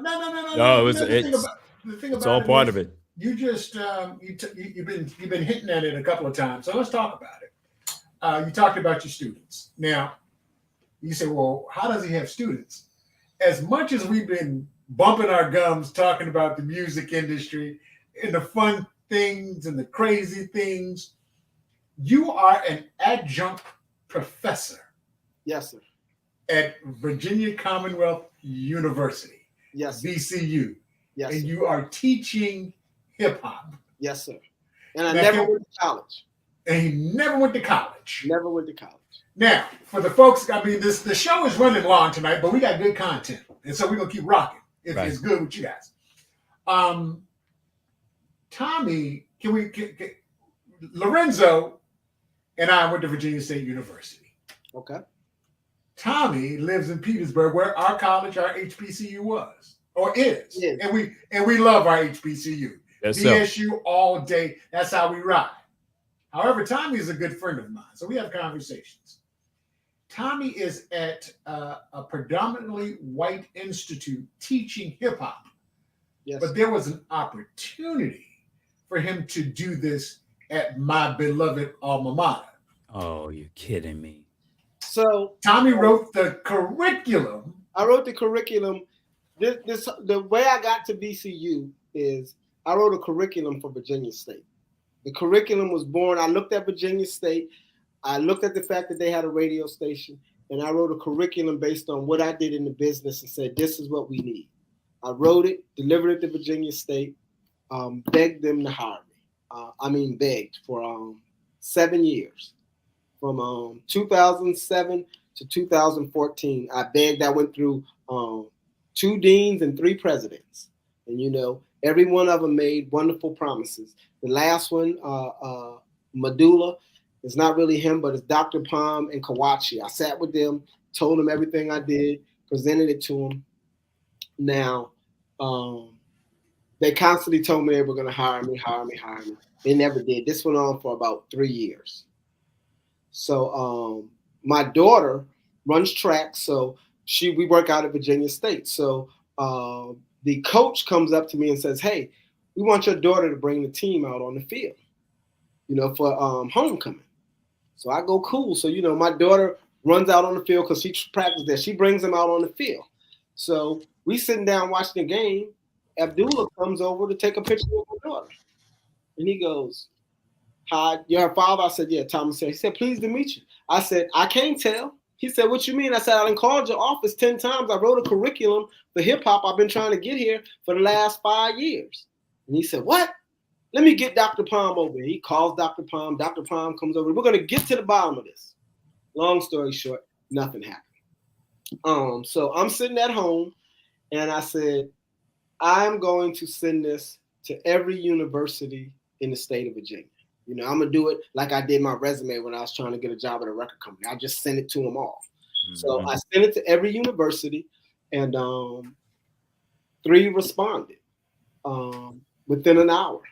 The president of the University of Richmond wrote me a beautiful letter, a page-long email telling me how wonderful the curriculum was, but it wasn't for them. He said, but we ain't doing it over here. That's what the University of Richmond said. And no, I appreciate that, because I tell people all the time, a quick no sometimes is better than a yes that take 3 months. Right. You know what I'm saying? Because I could have did so much. So UVA says they're interested, and they tell me to call this dude. This dude is the doctor of hip hop. He did an album for his dysentery. Wow. So I knew he wasn't going to hire me. I called and talked to him on the phone, and when I talked to him and we talked about my resume, I knew when he hung up the phone, he was saying, I'm not bringing this dude here. Like, take my job. My gut told me that it wasn't going to work. Right. VCU called me and said, can we meet this week? They sent an email right back. Hey, great idea. Can we meet this week? I go over there. I meet with them on a Tuesday, the following Tuesday. We meet on Tuesday. He then says, let me bring in the accreditation people, because I tell them, I've had this problem at Virginia State because I haven't been to college. So it's a hurdle trying to get me to teach when I've never been to college. So he says, let me bring in accreditation. So accreditation comes in. We meet. They ask me for my resume. I give him my resume, bio, discography. I give it to him. He says, give me 2 weeks. We come back in 2 weeks. He said, you can teach. I got you approved, So I want to know, why? How is it so easy? So here's the things that in the defense of Virginia State.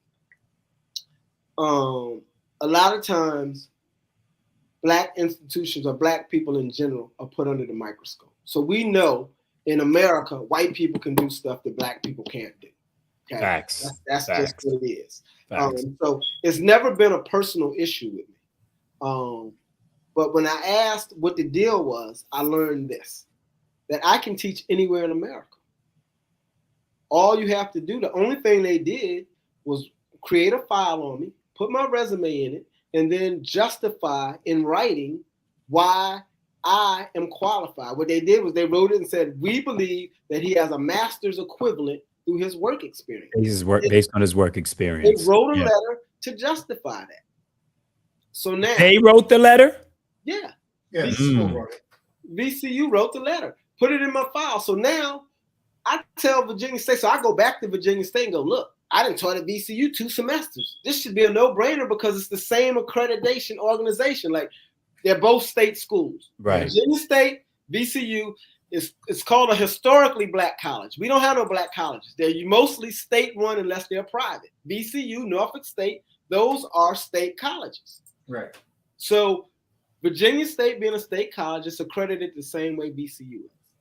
So the people at at Virginia State tell me, can you get me a copy of the letter so I can see what they did? So I go to VCU and say, yo, they want a copy of the letter. They look at me and say, I ain't giving nobody no letter so they can steal you away from me. I'm not doing it. And I said, well, just tell me what it is. What's so tricky about the letter? And then he explains to me nothing. They just got to justify it. So I surmise these are just my own thoughts. I either say they don't want to stand the microscope, because when they come to check your accreditation, they look and then they pull up and say, oh, this dude doesn't have a degree. Why is he? So then they would have to justify it. They either didn't want to take the time to justify it because they were just going to copy the letter that I give them from VCU. So that's what that made me think, number one. Right. Number two, they think that the microscope is different that VCU is under. You know, VCU has a lot going for itself. You know, it's a top school in the state. So they're allowed to do things like Harvard. You know, all these people are allowed to do things because they operate like me from greatness. They're not humble. You know what I'm saying? Our HBCUs are humble. When you go meet people on campus, they're professors. They're humble. They're nurturing. They love our students. They ain't that over there. They're aggressive. They're pushing. They're non-caring. You know what I'm saying? And when you have those aspects, you can do that because they're saying we're good. They're saying we can hire Tommy because we don't care what you say. We're going to stand up and back up our talk. Right. We have a problem with that sometimes, and not just Black institutions, just in general. We get scared to put people in position because we can't stand the smoke. See, I look for the smoke. I take the money. I took all my money at the record company. Guess where I spent the majority of it? In Richmond. Okay. In Richmond. This is why I don't love Richmond. I paid more. I spread the funds around in Richmond more than anywhere else in the country. And when I left Arrowster and came there, people were saying he went from Hollywood to Wood. When I came to Richmond and I told all the DJs, look, we should form a coalition. This is what everybody doing. I say, let's make the Mid-Atlantic. Get me Norfolk, Richmond, Greensboro right now. Here's how it went. Please call Polo and them up. Polo and them in the Carolinas said, we got you. Let's form the coalition. I talked to Virginia. They said, we got you. I get to Carolina. They say, Tommy, Virginia said they ain't doing it. What? I just left them. Man, they fronting. They ain't doing it. Richmond, I start calling Virginia. Ain't nobody returning my call. So I'm no longer at Arrowster. So they treat me like, you know, you ain't no longer at Arrowster. Y'all know you ain't there no more. You can't get the callbacks. Right. But I'm from Richmond. Yeah, I'm from Richmond. You talking about I'm at home. These DJs used to DJ in the club for me. Some of these DJs never got $500 till they got it from me. Okay, never seen $500 till they got it from me. They wouldn't have got the records till they got them from me. People used to tell me I'm giving way too many records away in Richmond. I gave Richmond everything. They wouldn't back me for a coalition. Carolina said we ain't as strong without Virginia. It's like a Carolina thing, so we're going to rock down. They went with Charlotte, and I can't fault them. You know, Polo and them, and everybody, you know, you got, I think Lonnie became a big dog. He joined Flexes. You know, they all. Heavy hitters.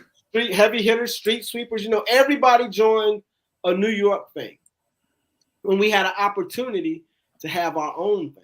So now, exactly what I told them was going to happen. Y'all ain't going to have no power. Now y'all going to play the records they tell you to play. Right. I was trying to have a form of coalition so we could still have some say in what records we play. In Richmond, they don't have no say. They can't play the records they want to play. They play the records that they told to play. Wow. So let's get back to VCU and your experience and what you're teaching, because I think it was when we had a conversation about it.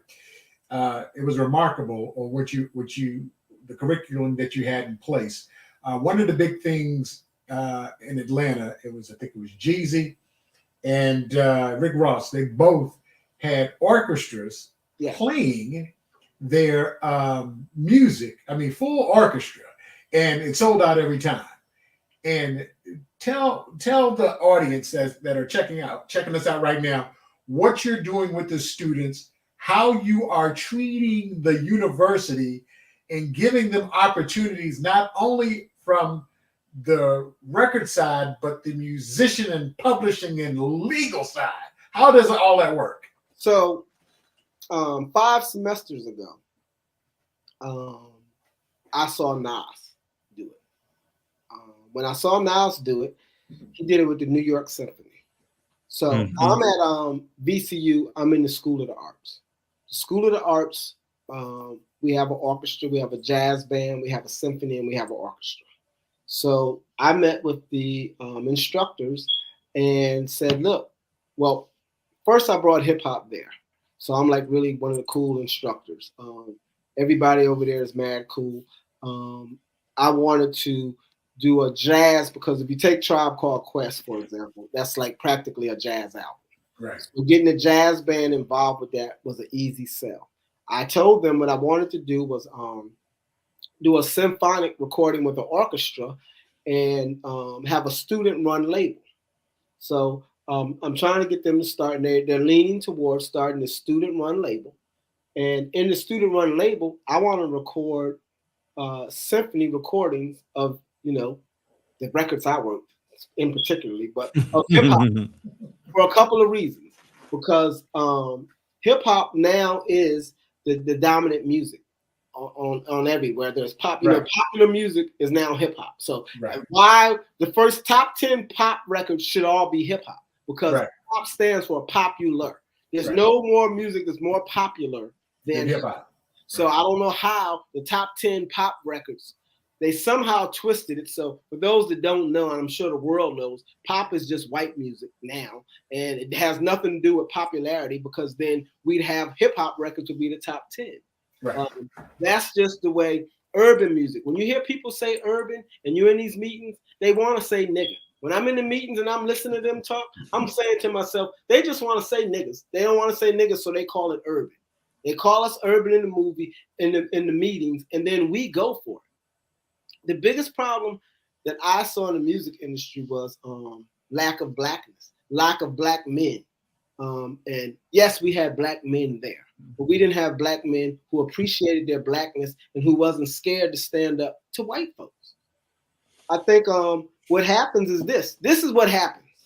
What happens is when you go to a record company and they give you $250,000, $150,000, an expense account that's $100,000, and then let you live. If you like me, you learn to live off of your expenses and save your checks. Right. So, I wasn't cashing my checks. I was living off of a credit card. Right. So when I left Arista, my famous line is, I ate before Arista, I'll eat after Arista. I drew a line at what I would and would not do. Now, mind you, they then told me to get the fuck out. and immediately that day, like, this ain't no, we're not carrying this on. You got to leave now. Damn. But we needed at least 5 more of me, and there were some that were like me, but we weren't. I think the biggest problem that we have as an industry is we used to have the Black Programmers Coalition. We had Jack the Rapper.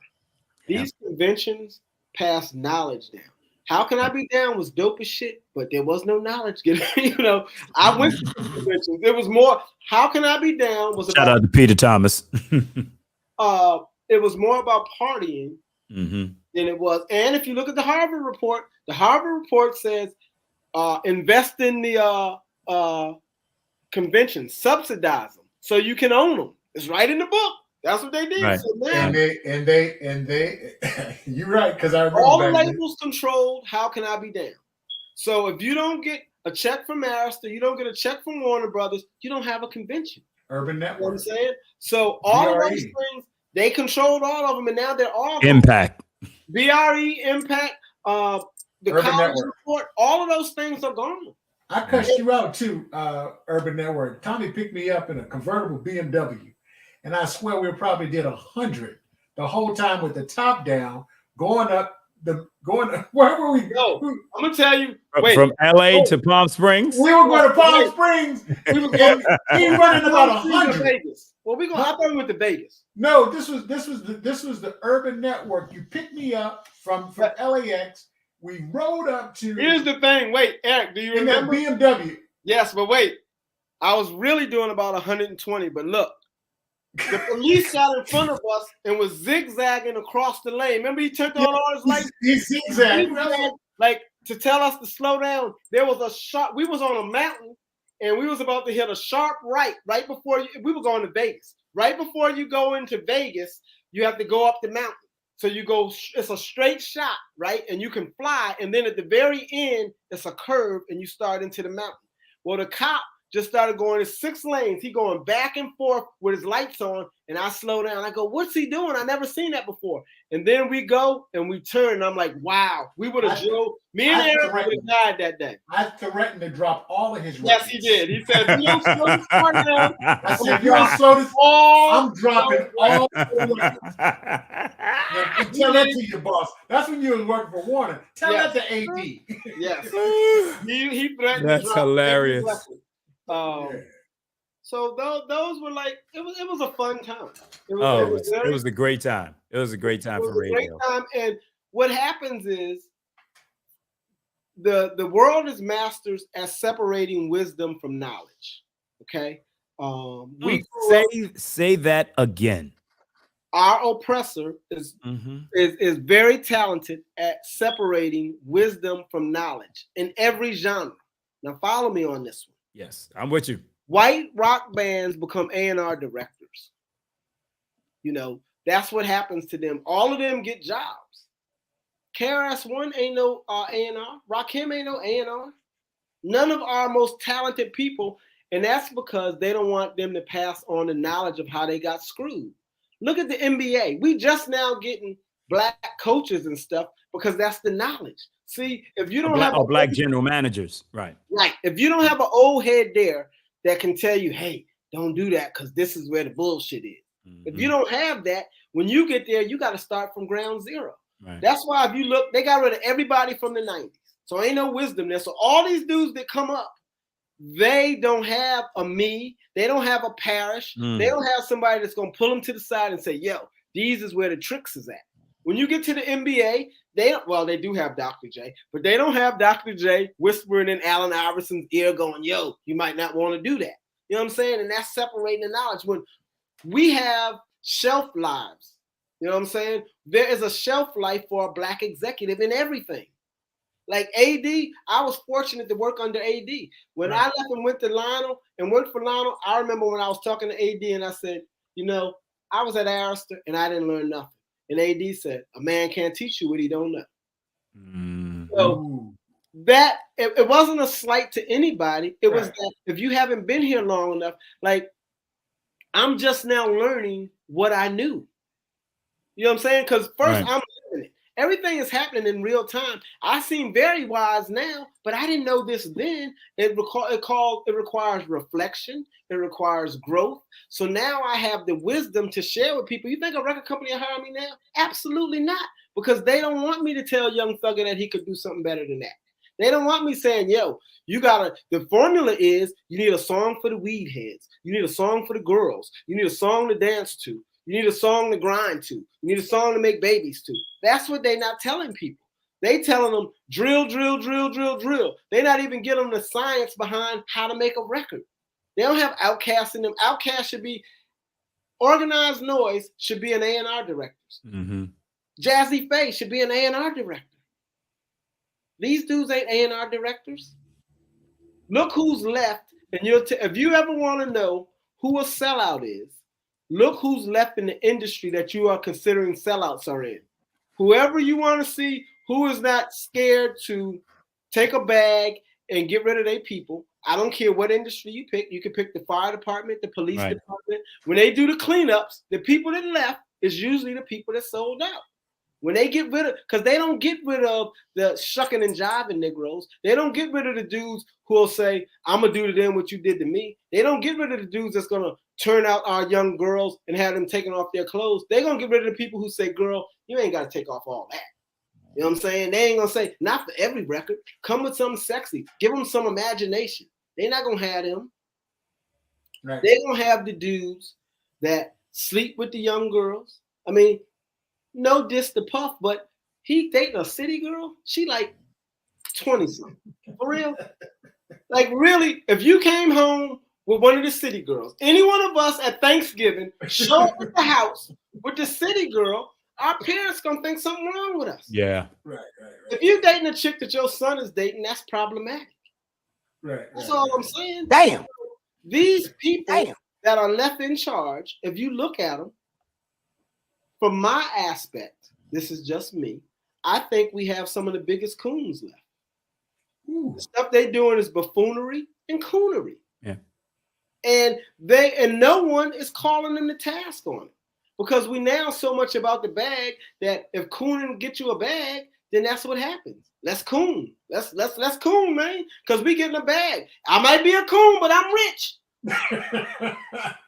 You know what I'm saying? And a lot of them faked it until they were able to make it, and are still faking it in those positions. Well, what the truth is this. This is what the truth is. The truth is they're not making the money they profess to have, and if they go home, street niggas gonna know they broke.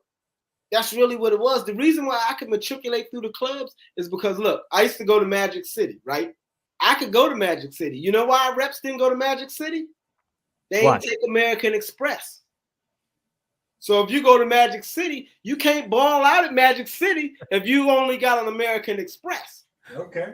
If you're going to ball out in the club and you think you really calling shots, then nigga, what your pockets really like? That ain't your money. That's record company money. When you go to Magic City, that's your money. So when you go to Magic City, they sitting like this. You know what I'm saying? They got one drink. They not popping bottles. Now, if they leave Magic City. You got the chat room cracking up right now. Because I know all them fake Negroes. I worked with them. Y'all acting like y'all something because y'all could buy a bottle. Let's show up in Magic City. We're going to go in Magic City and let's see who buying bottles now. Now who buying bottles? Because he don't take no credit cards. Back in the day, he probably take them now. But what y'all they do now. Right. So now you running around and you balling with your expense account. So you got daddy's money. So you got to do what daddy say. The reason I didn't have that problem because I got my records played and I always ate. I ate. I'm eating now. Roman noodles, but I'm eating. You know what I'm saying? I'm eating ramen, but I'm eating. Look at it this way. If you was making $250,000 last year, right? Right. And you went and bought a new car and a house, you can't quit. So when masters tell you to do something, you got to do it because you don't know how you're going to make your mortgage. And then you're going to go home a failure. You're going to have to leave New York. You're going to have to go back to Petersburg or to Martinsville or wherever you from. And they're going to say, oh, you was big time last week.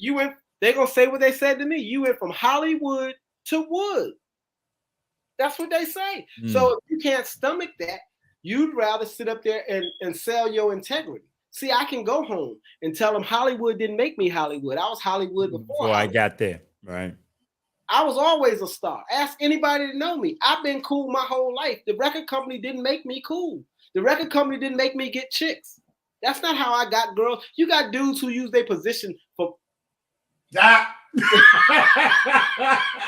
they use their position and their talent for dates. And some of them don't even have the talent. Right. Girls not dating dudes without that. You know what I'm saying? Like you using that to trick them into doing stuff. Right. That's what you're doing. You ain't no player for real. All right. Hey, and it is tricking if you got it. Hey, Tom, there's one thing we hadn't covered is the fact that you not only did it and did it well in hip hop and R&B, but you rock that country stuff. My man, Michael Knight. Michael Knight, we got to talk about him. So we're running long, but we got to talk about him because it's important that this guy sought you out because of your talent. And talk about this dude. Here's the crazy thing. I met Michael Knight. I had an artist, Antoinette. I owned a label. I went out to Universal to meet with one of them subsidiaries of Universal. You know, they were going to give me a distribution deal. They wanted me to put $50,000 in an escrow account for my distribution. And I was about that and was going to do it, but the way the contract was drawn up, they was going to have too much access to my $50,000 because the $50,000 was just to be able to prove I could promote the record and I had money.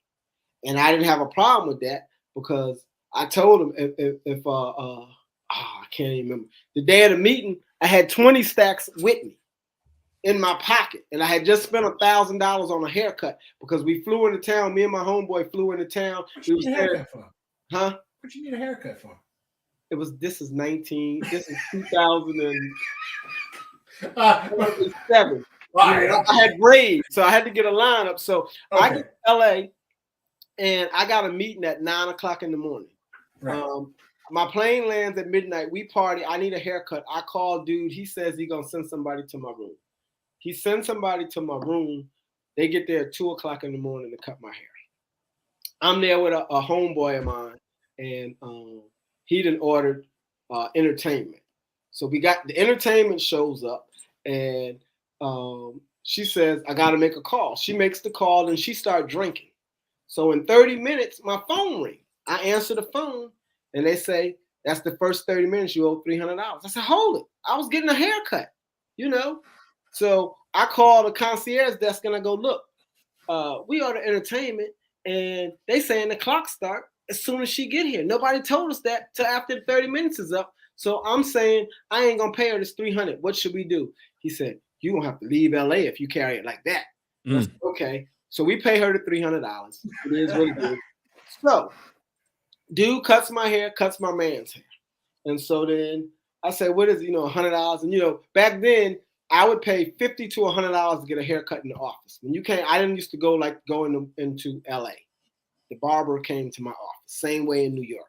I didn't go to Brooklyn. Big dog. So dude looks at me and says, you at the Argyle on Sunset in a suite, right? He says, so he counting now. He's saying the room is at least 2,000. I watched you give a bitch $300 just to drink your liquor. All you do is come in here, drink your liquor, and give you $300. I came from Inglewood. Nigga, he said, nigga, I came from Inglewood at 2 a.m. And you gonna try to give me $100? I said, you right. What we owe? He said $400 a piece. I said, 400? He said, well, let's do the math. If you gave her $300 and she drank $100 worth of liquor, that's like 400. I've been here longer than her. So I'm thinking I'm worth at least that. I look at my man, we laugh and tip him $100. We paid $1,000. We got 2 haircuts at 2 a.m. so we could be fresh for the meeting at Universal. So that's how I was balling in the early 2000s. So I get this, I leave there because the distribution deal don't look right on paper. I read it, and I tell everybody this. It don't matter what anybody's saying in a record company meeting. You can just close your ears to that because none of that means nothing. All you need to do is read the paper. I always say, sound good, just let me see it on paper. Let me see what the paper looks like. That's not, every time I'm in the meeting, sounds great, we're going to do this, let me see the paper. It don't never come back on paper the way it was in the meeting. That's right. So what happens is they sell you on what they're going to give you, and then we buy into, we want it so bad. Same way with artists. We want it so bad that we sign knowing. I'm going to go out on a limb and say most people know the deal is fucked up when they sign it. But they don't want to go back home. Right. You know what I'm saying? They don't want to. And then when you put a video out, you can't go get a job after that. Like you're going to go home and work at Burger King after you had a video in the top 5. So now they kind of own you. So now you're running around saying you rich and you can't come around your friends because you're not rich. So you can't buy them stuff. You got record company people spending on you. You got an outfit. I watch them. Y'all change outfits 2 times. You got 2 outfits with you on the road. You got 1 chain. It may or may not be real. So now you don't really have this money. The cars the record company is paying for. So now I leave Los Angeles. I'm at the airport and I run into a cowboy. Right, this dude got a San Antonio Spurs jersey, I think, a San Antonio jersey, a cowboy hat, and he telling me he's a rapper. And I'm going, well, spit something. He said, we're in the airport. He got a Pelly Pell jacket on, a fitted jersey, and a cowboy hat. And he says, look, I've been out here in LA. Fuck LA. I'm going to start my own shit. I'm going to create country rap. I'm going to be a country rapper. He leaves. I go and look for him my whole life on MySpace. I'm trying to find him. Fast forward to 2014, Roots called me and say, I got a dude on the phone, Eric out of Tennessee, white boy named E1, Eric out of Tennessee. He tells me he manages a dude named Jelly Roll. You want me to look at Jelly Roll? I look at Jelly Roll. He a rapper, it's like, yeah, he dope, whatever. He says, nah, that ain't it. I fuck with this dude, Michael Knight. He is shit, man. This dude is selling millions of records.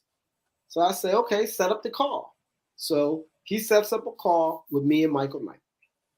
Michael Knight looked me up, whatever, knew that I was a hip hop promoter, and he says, "Look, I'm selling more records than anybody you know."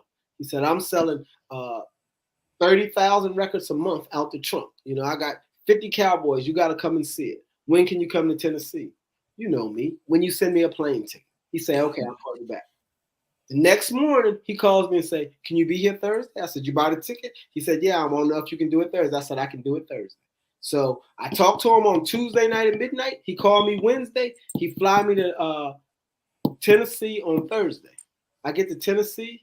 They got 2 tour buses and about 20 vans wrapped with this cowboy on it.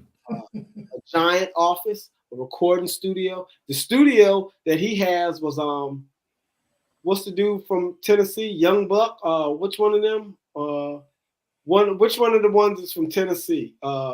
Young Buck is from Nashville. One of them, whichever rapper. Ones that rolled with 50 Cent. Yeah. Okay. I think wasn't it Young Buck? I'm thinking, I don't know. But if he's from Nashville, it's the black rapper from Nashville. I'm terrible. I only remember the rappers I work, by the way. If you ask me anything about the rappers I work, I get their names right. Everybody else, I'm just a fan, so I Edwin will let us know in a second. Because Edwin is on top of this. So it's a rapper from Nashville. He's Googling it right now. Mike bought the studio. The Cowboy bought the studio, and now he owns the studio. And he has this dude named Kevin Grisham, Devin. I call him Devonshire. Devastation was his name. He just did a record on oh man, I can't call the girl's name. He just did one of them great pop records. But at any rate, I fly to Nashville, and you can see it on Viceland. It's on Viceland, Naughty Nashville. I go down there, I meet him, Cowboy. He's a rapper. He's telling me that he invented this thing called country rap. I've never heard of it. You know, so he's giving me the history, telling me about it. And then he's telling me, look, it's selling all these records. And my plan is to do what you did in the 90s.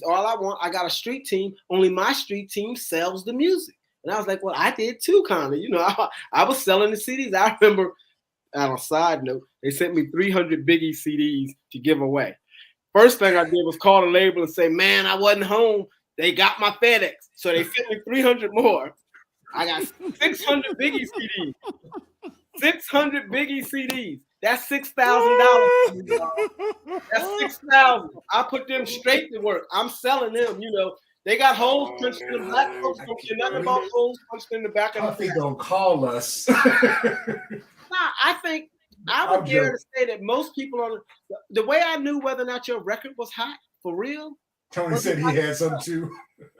If I could sell it, Sean said, Young Buck. Young Buck. Mm-hmm. If I couldn't sell it, it won't hot. You know what I'm saying? The records, you got to think. If somebody send you 300 Ready to Die and then back it up with 300 more, just tell me, who in their right mind gonna get them away? Who gives them away? Right. Yeah, I gave one to the DJs that played my record, the security guards at the club that always let me in free, right, and the club owners. That's like 10 CDs. The other 550, I took the loot. You know, give it a loot. I come off at Artie's. You know, a bad boy. Bad boy. You know, I get him some, but the majority of that, I just sold it straight up. I paid my rent off a product. Could you imagine if we had that mentality with all the records we had as a music director? Jesus. Yeah. I mean, I'm scared now. I've got probably about 1,000, 1,200 CDs, and I'm digitizing them and doing some stuff. I said, what am I doing with them? One of my friends, they sell them. I was like, they got promotional use only on it. They're like this. Look, they're like this, dude. That was back in the 90s. I was like, got a point. eBay. As a matter of fact, I would argue that they worth more because they were out before they was out. Mm-hmm. So it's more valuable. It's a promotional copy. This ain't no, you can't buy this in the store. This was never in the store. This is a promo copy here. That's what I'm talking about. I would argue right mentality. He said I would argue. What Mike did. Hey, Fat Thomi. So what do you think I could get for this right here? I'll buy that. It's still in the pack. It hasn't been open. I'll buy that from you right now. I would dare to say I'd pay $100 for it right now. And I got a shout out on the back of this too. I would pay $100 for that. What I would like to have is all the records that I worked on wax. Because Outkast always did an instrumental and acapella album. So if you go back, you can find Outkast albums, one side's instrumental, one side's acapella on all their albums. They always did an acapella and instrumental. Right. I'd like to have those. My Goody Mob albums. I'd like to have the albums because I'm going to buy a turntable again. Right. I'm going back because I don't like the fact that the 25th anniversary they cleaned up the Wu-Tang. I'm mad at that. I'm mad that they I have a big L CD in the plastic. Yeah, never open the album. I'll take that. What I'm gonna do is when I'm in Florida, I'm gonna just come by. I don't know if these are for sale. I don't know if these are for sale, but I know I'm trying to get rid of my comic books and my baseball cards first. I got to work on that now. I'm trying to get them for sale. Hey, everything is for sale. Okay, yeah, all right. If I come to Miami, you're gonna have to prove to me it ain't for sale. I'm be like, yo, you take this for it. What about you? You up on the baseball cards and the comic book game? Nah, I had my friend John Duckett was the baseball card king. I never liked baseball cards. I mean, I had some Michael Jordan cards. I never collected stuff like that. I didn't even. I got a Mickey Mantle from 1957. Oh well, some of my people from West Haven to find out who won. You know who bought him? You should go to the Pickers in Tennessee. That dude, they buy that stuff. That stuff. Yeah. I just want to make sure the one from 52 is the one that's most valuable. That's like worth millions. All right. Well, we ain't getting no younger. Can't tell you what you. Leave it for the baby. Hey, Tom, I can't shortchange my man Michael Knight because what he's doing is history in the making. Because at one time at our peak, we had 6 tour buses, 30 vans, and 30 times 3 is 90. 90 cowboys out selling all day long, getting $10. When COVID started, we doubled the price. We started selling CDs for $20. Like it's kids out right now. Michael Knight is selling every bit of 10,000 CDs a month right now, every month. Like he got a crew of people that's out there selling. So he really they actually selling CDs in jewel boxes. CDs in jewel boxes, absolutely. You can't even go to Target and find those. Well, here's the thing that we don't know. We feel that way because we're on the East Coast. Right. If you're not on the East Coast or in Dallas, Chicago, Detroit, Los Angeles, San Francisco, San Antonio, or Phoenix, you're in the country. I've been places in America right now that don't have good cell service. I've seen arrows of not a Blockbusters. I've seen a Blockbusters in West Virginia still in existence that said 2-for-1 video rental. Okay, so I know here on the East Coast and the West Coast we think, but here's the thing. In order to download and stream music, you have to have a couple of things. You have to have a phone, okay? I know we got them, but in parts of rural America, everybody ain't got a phone. You have to have a credit card. In rural America, everybody ain't got a credit card. You have to have service. Don't forget that. We got great. I saw today Xfinity coming out with 10G. We got 10G coming. Not so much in West Virginia, in Ohio, in Wisconsin, in Wyoming, and all of these people listen to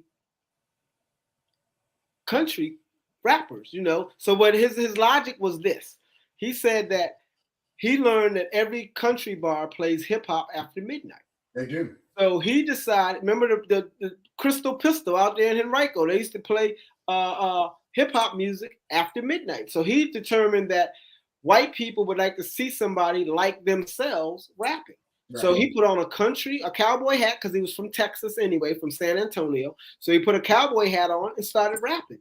And he did it so much that now you got a Little Nas X. They did a gap evaluation.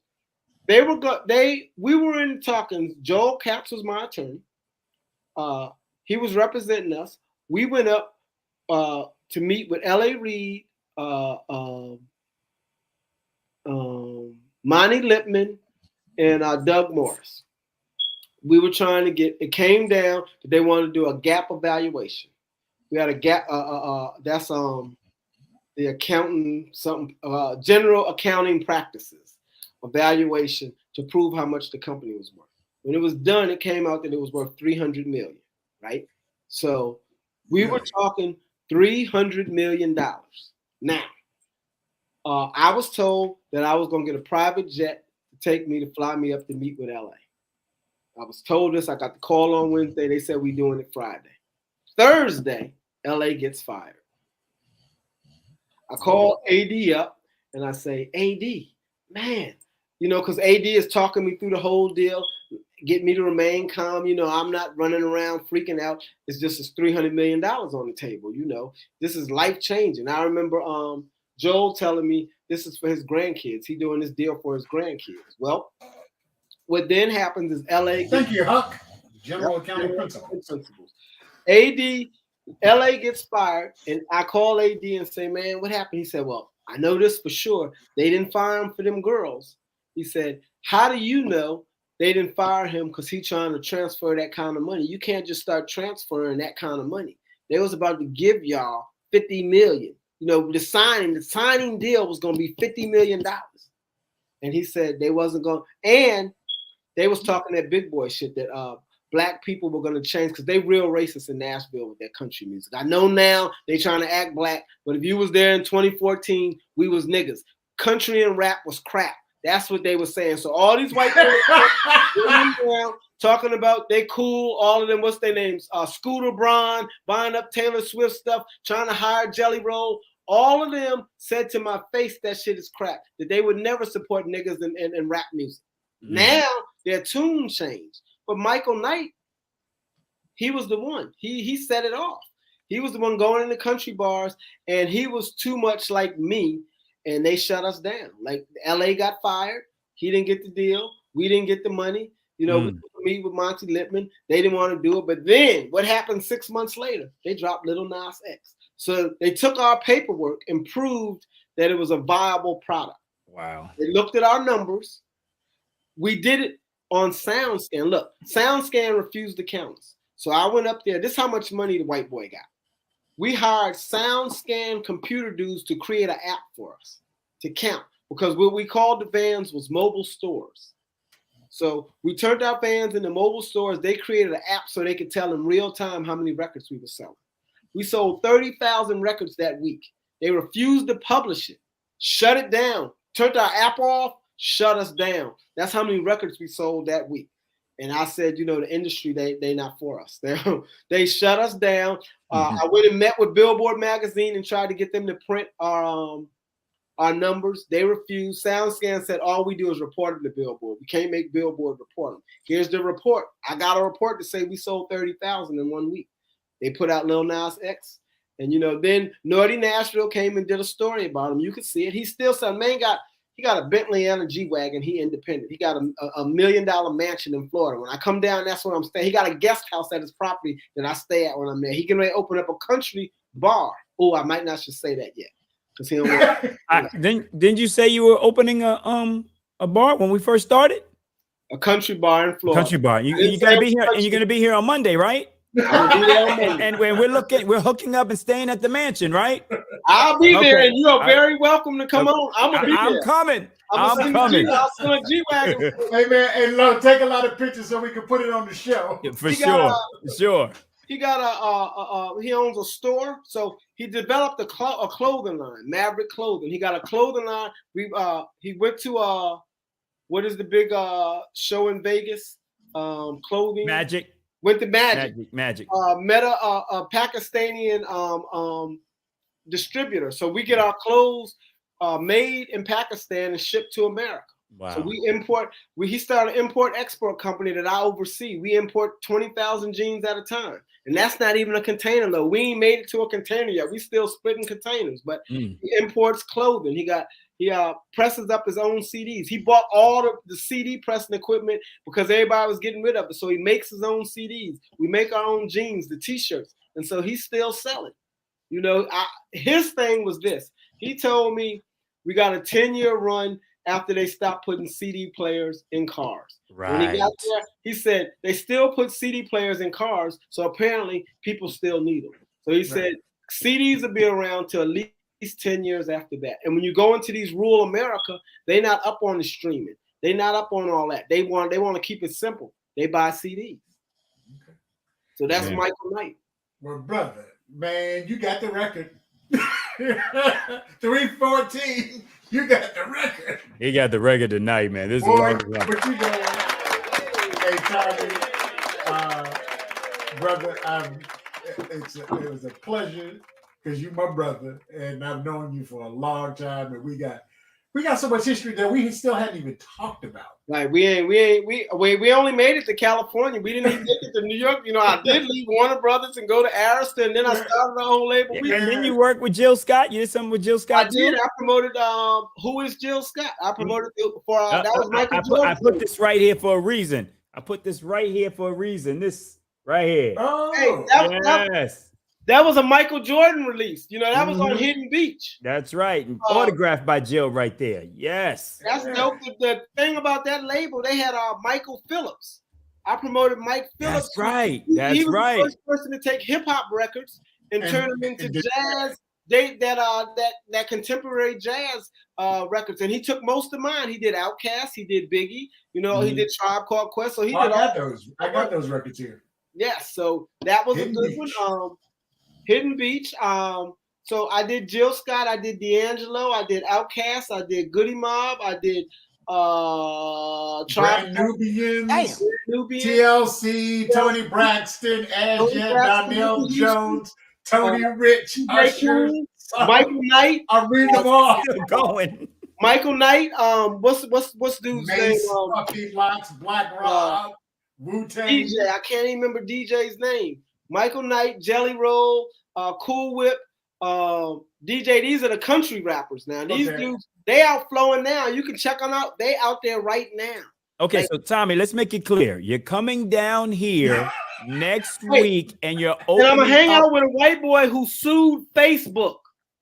We sued Facebook and won. It became one of the cases they point to because they was lying about him on the internet, saying that he was human trafficking. So wow, so you're coming down here, and we're hanging out with the guy at his mansion who sued Facebook. And you're opening a country bar, a club, a venue. It's 1,000, 2,000 people. So venue. We're not going with a bar. Oh man, okay, man. I'm gonna help you market and promote that down here, man. Yeah, I'm hiring myself for the job. He does line dancing. So he had one. Oh my God, you're kidding me. He blew up because you can look it up. It's a record. His record is Michael Knight's record is. That's your artist. It became one of the biggest country line dances. Not Last Night in Texas, but man. Let's see if my man can Google that one. Michael Knight had a record, and I can't call the name of it, but it became a line dance sensation.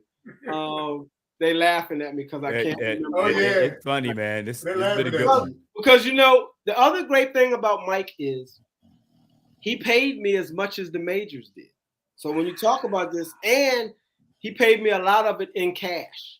Because I asked him about it. I was like, y'all making money? He's like, let me tell you. We making money for sure. We making a lot of money. They wouldn't print us in Billboard, so we bought a 2-page ad. I still got the magazine. We bought a 2-page ad in Billboard. Cost us 20 stacks. They wouldn't promote us, so we bought an ad. Oh, hold on, Lo. So I said, so Tommy, you in Nashville? He said, I got the boots and the cowboy hat and the big buckle. I got it all. I went with the wardrobe. You went with the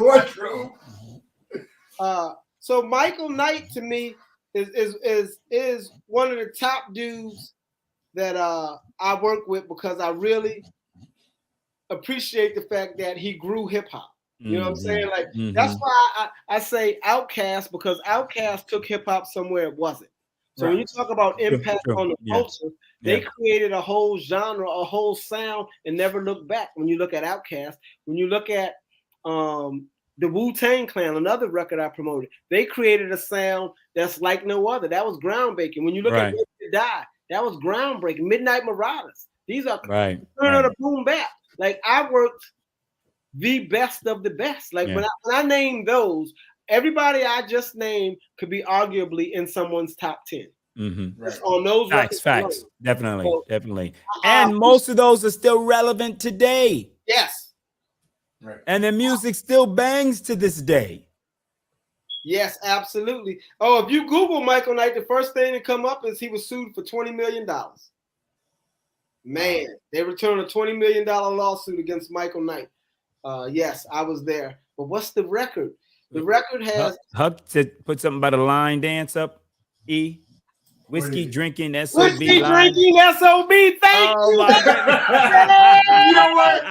Shout out to my music industry folks that are watching us, that keep us in line when we're looking for stuff that we forget. So the way he promoted that record was he had one of the top line dancers in Florida create a line dance. And then it was taught all over the country. So if you go online, you can see people in Japan and China doing his line dance. Who taught the line dance? Do you know? He hired a dude in Florida. Somehow one of the best line dance schools is in Florida. Okay, I don't know if I said the name, would you know it? Would you recognize it? I might. Have you heard Steppers in the Name of Life? Jamie Grant. Jamie Gant. I just know that it's this white dude and he created the dance. And this line dance school started doing it, and then it took off. It blew up all over the world. So they still do his line dance, and it's to his song Whiskey Drinking. And that record just blew up. And it's like you know what it's like? It's like what is it? What's our song that everybody go to the dance floor and do those steps? The Wobble. His song is The Wobble in country music. And it's been that way. So I gotta learn that dance before you get here, right? Yeah, but look, from 2007 to today, it's still like blowing up. And that's when I knew the industry wasn't about paying people, because he had the #1 line dance. They proved we were selling records and making money. And the reason they didn't want to bring him in is because you can't control a dude like that. You see what I'm saying? So if all these people made the money that they professed to make, they wouldn't be as controllable. Look at Kanye. You know he made $1 billion. You can't shut him up. A dude like that, if you're not beholden to nobody, they can't make you stop talking. That's why Farrakhan say what he want to say. He not beholden to them. That's right. Listen to Puffy, if you listen to Jay-Z, if you listen to Rick Ross, they're not going to say things that could damage the brand because they don't own the brand. Right. If you own the brand, Kanye ain't care about the Yeezys. He said what he wanted to say because it's his. He could take a $453 million hit and not worry about it. That's how you know he really getting paper. He really about his business. And he came on there and said, they're going to take it from me. They saying I'm worth 400. I really say that's about 100 million. He said, but I'm good with that. And that's because so many of us won't open our mouths because we scared that massa going to take the spoon out. And then you can't eat. So if you can feed yourself, if you really got talent, if you can really feed yourself, then massa can't hurt you. He ain't stopped Kanye. If you really make music and you about it, the label don't make you. You make the label. Hey, Fat Thomi, Eric and I are inviting you on a trip to go to Egypt. Oh, yeah, that's right. We're going to Egypt. We're going to Egypt in December, dog. We got about 20 of us so far? We got about 15. Tell me you're going next year, right? No, this year, the end of this year. End of December. December 9th through the 17th. You know, we want to see the pyramids, player. I would love to go with y'all on that trip, but my mother is turning 80. No, she wants to go to Greece, and so I got beautiful. Greece is beautiful. I got a family that I got a daughter, 2 daughters, a son, and 2 grandkids that I got to take to Greece for 14 days. So, all that money that I was talking about, you know, those If this was 1990, I put on my American Express and just do another trip.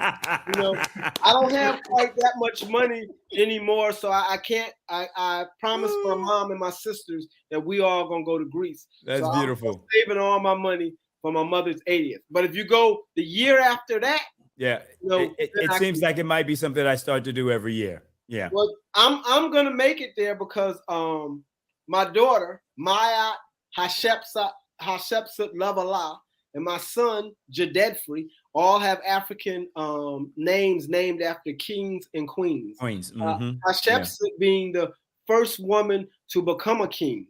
That's who I named my daughter off, Maya, and she wants to be a judge. She's 13 years old. She sits. We take field trips to the courthouse. So, you know, was that the same courthouse that? Huh? Was that the same courthouse that? Which courthouse? I've been to a lot of them. The one you saw the judge that I knew well. Oh yes, that's her mentor. Her mentor is Judge Vanessa. Tell me her name, Eric. Vanessa Wilson Jones. Yes, that's O. E. Lee. Friend. She married you. She married you. I said O. E. Lee friend. Okay. That lady worked in the prosecutor's office with my mom, and invited my daughter to come to her courtroom. And we sat in there, and we at least every other month, my daughter sits in court for 5 hours and watches court and loves it. And then we have real conversations. 13, and we have real conversations. Yep, I got you, Huck. I'll let her know they in Miami right now. My mom and sisters are all in Miami right now. As a matter of fact, I got a niece that stay in Miami partying. I'm glad you in Miami because she always talking about going to the clubs and she hate when she don't get VIP. So I'm like, look, it's rough. It's all based on who you know. But hey, man, you may want to come a little early because Jazz in the Gardens is Friday and Saturday.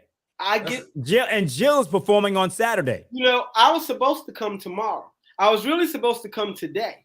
But because I was going to be in the air during this time, I couldn't come today. So then I was going to come tomorrow, but I have to be back by Tuesday because I teach hip hop. So what I'm going to do is I'm going to stay till Tuesday and then fly out Tuesday and do my exam Thursday because I'm going to just give them the exam. You got to be the coolest teacher on the yard. That's what they say that because, what they don't know is I'm about to work the honor system. I'm going to actually text them the exam and let them answer it to me over text while I'm in Florida on Saturday. I'm going to make them recite the honor code, and I'm going to literally text the exam to them, and they're going to send it back to me. So I know they're studying right now, and they don't know that I'm going to just ask them the answers via text. So, boy, I swear. We got to bring him back for another one. We got to bring him back for another. Every week it gets better and better and better and better. Yeah. Well, wait, can I shout out a few people I know? Go ahead, man. I gotta shout out my man Roots because he was by my side from day one. He took me up there to Magic City and parlayed that to us owning the club. We went in and did a show in the club, and thanks to his genius, we came out owning the club. So he been by my side from day one. Roots. I got to shout out my homeboy who knows he's my homeboy, and that's all I can shout out about him because that's my homeboy. So my dog know that he my dog, and I love him to death, and he down right now, but he know I got nothing but love for him. He'll be home in about 6 years. Okay. And his name go without saying because I can't say it. Right. I got to shout out my man Dre, that's in Atlanta, my man GB Greg that's in Atlanta, of course my Outkast family, my Goody Mob family. I didn't even tell you how much me and Gip, I love Gip. I was in the back of a band with Gip when Outkast first came out before there was a Goody Mob, and he was telling me our album coming out, you wait and see. So that's why I really love them dudes, because those dudes remain the same dudes. Like I can't say that about everybody I came across in hip hop.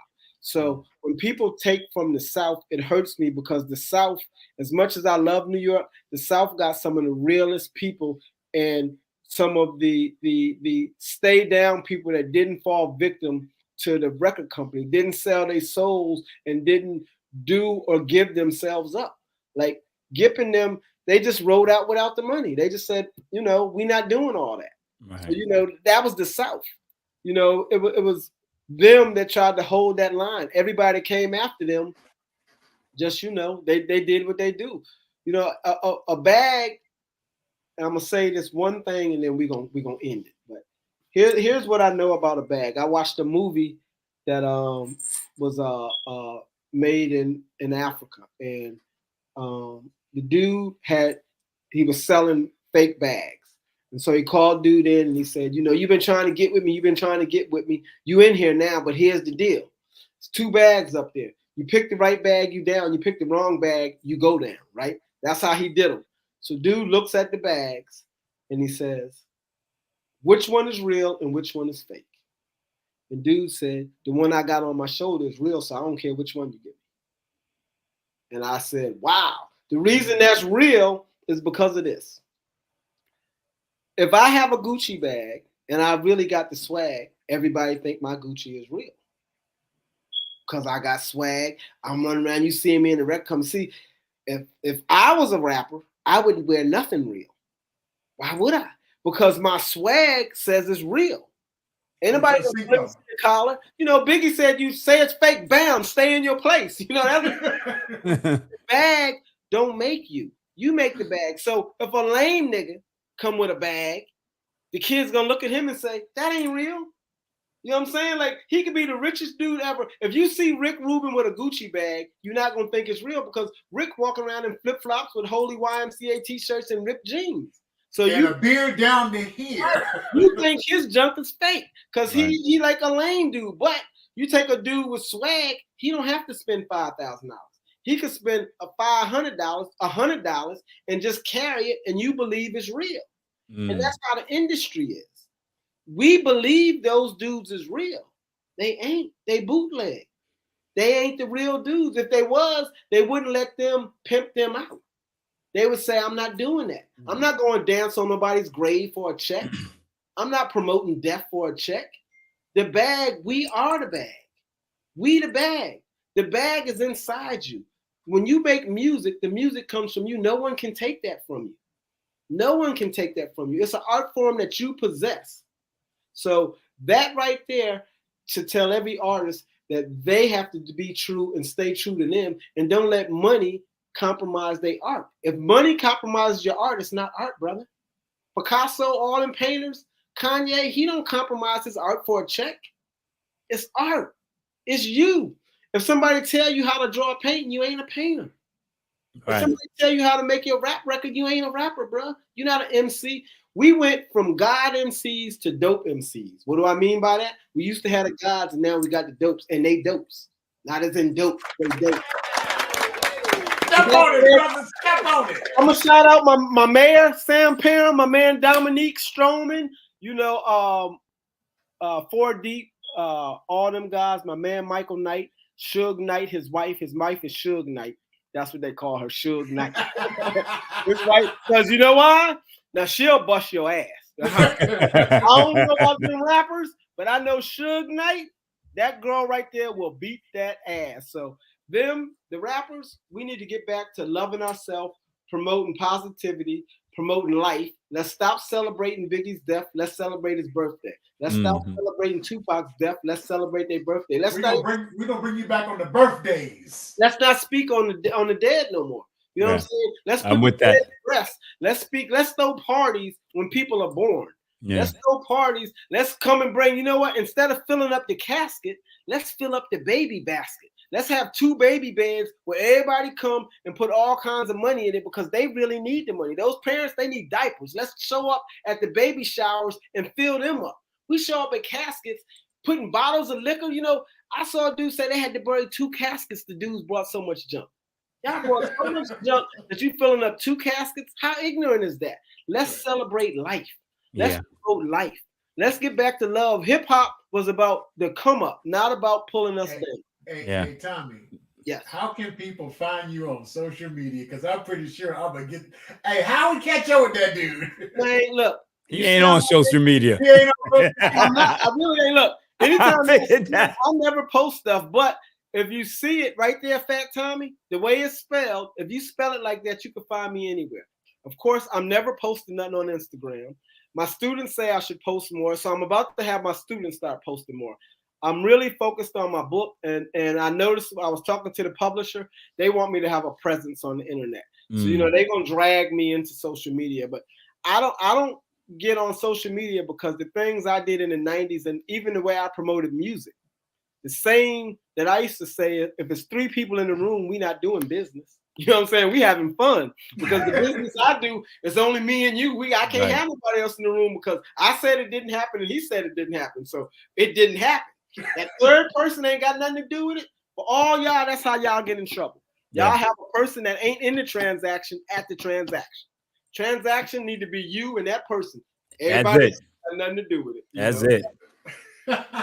Lo, how can they find you, my Hey, brother? man, they can find me on Hot 105 on Saturday nights. That's where I'll be on Saturday night from 6 to 10 while Jazz in the Gardens is going on. And tomorrow, 3 to 7, Monday through Friday, you can hear me on Star 94.5 in Orlando. So I'm on a station in Orlando and a station in Miami. And you can find me on Twitter at Lorenzo Thomas and on IG at Lorenzo Ice-T. And that's Lorenzo ICETEA.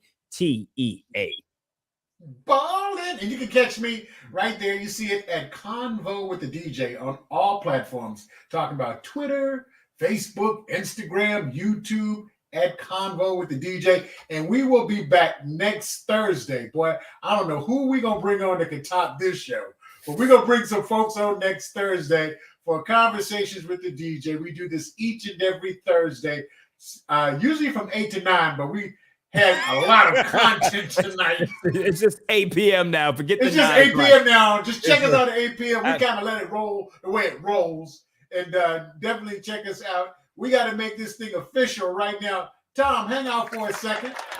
And thank y'all for having me. I really appreciate you guys inviting me. Thank you very much. Hang out for a second. We got to make this legal.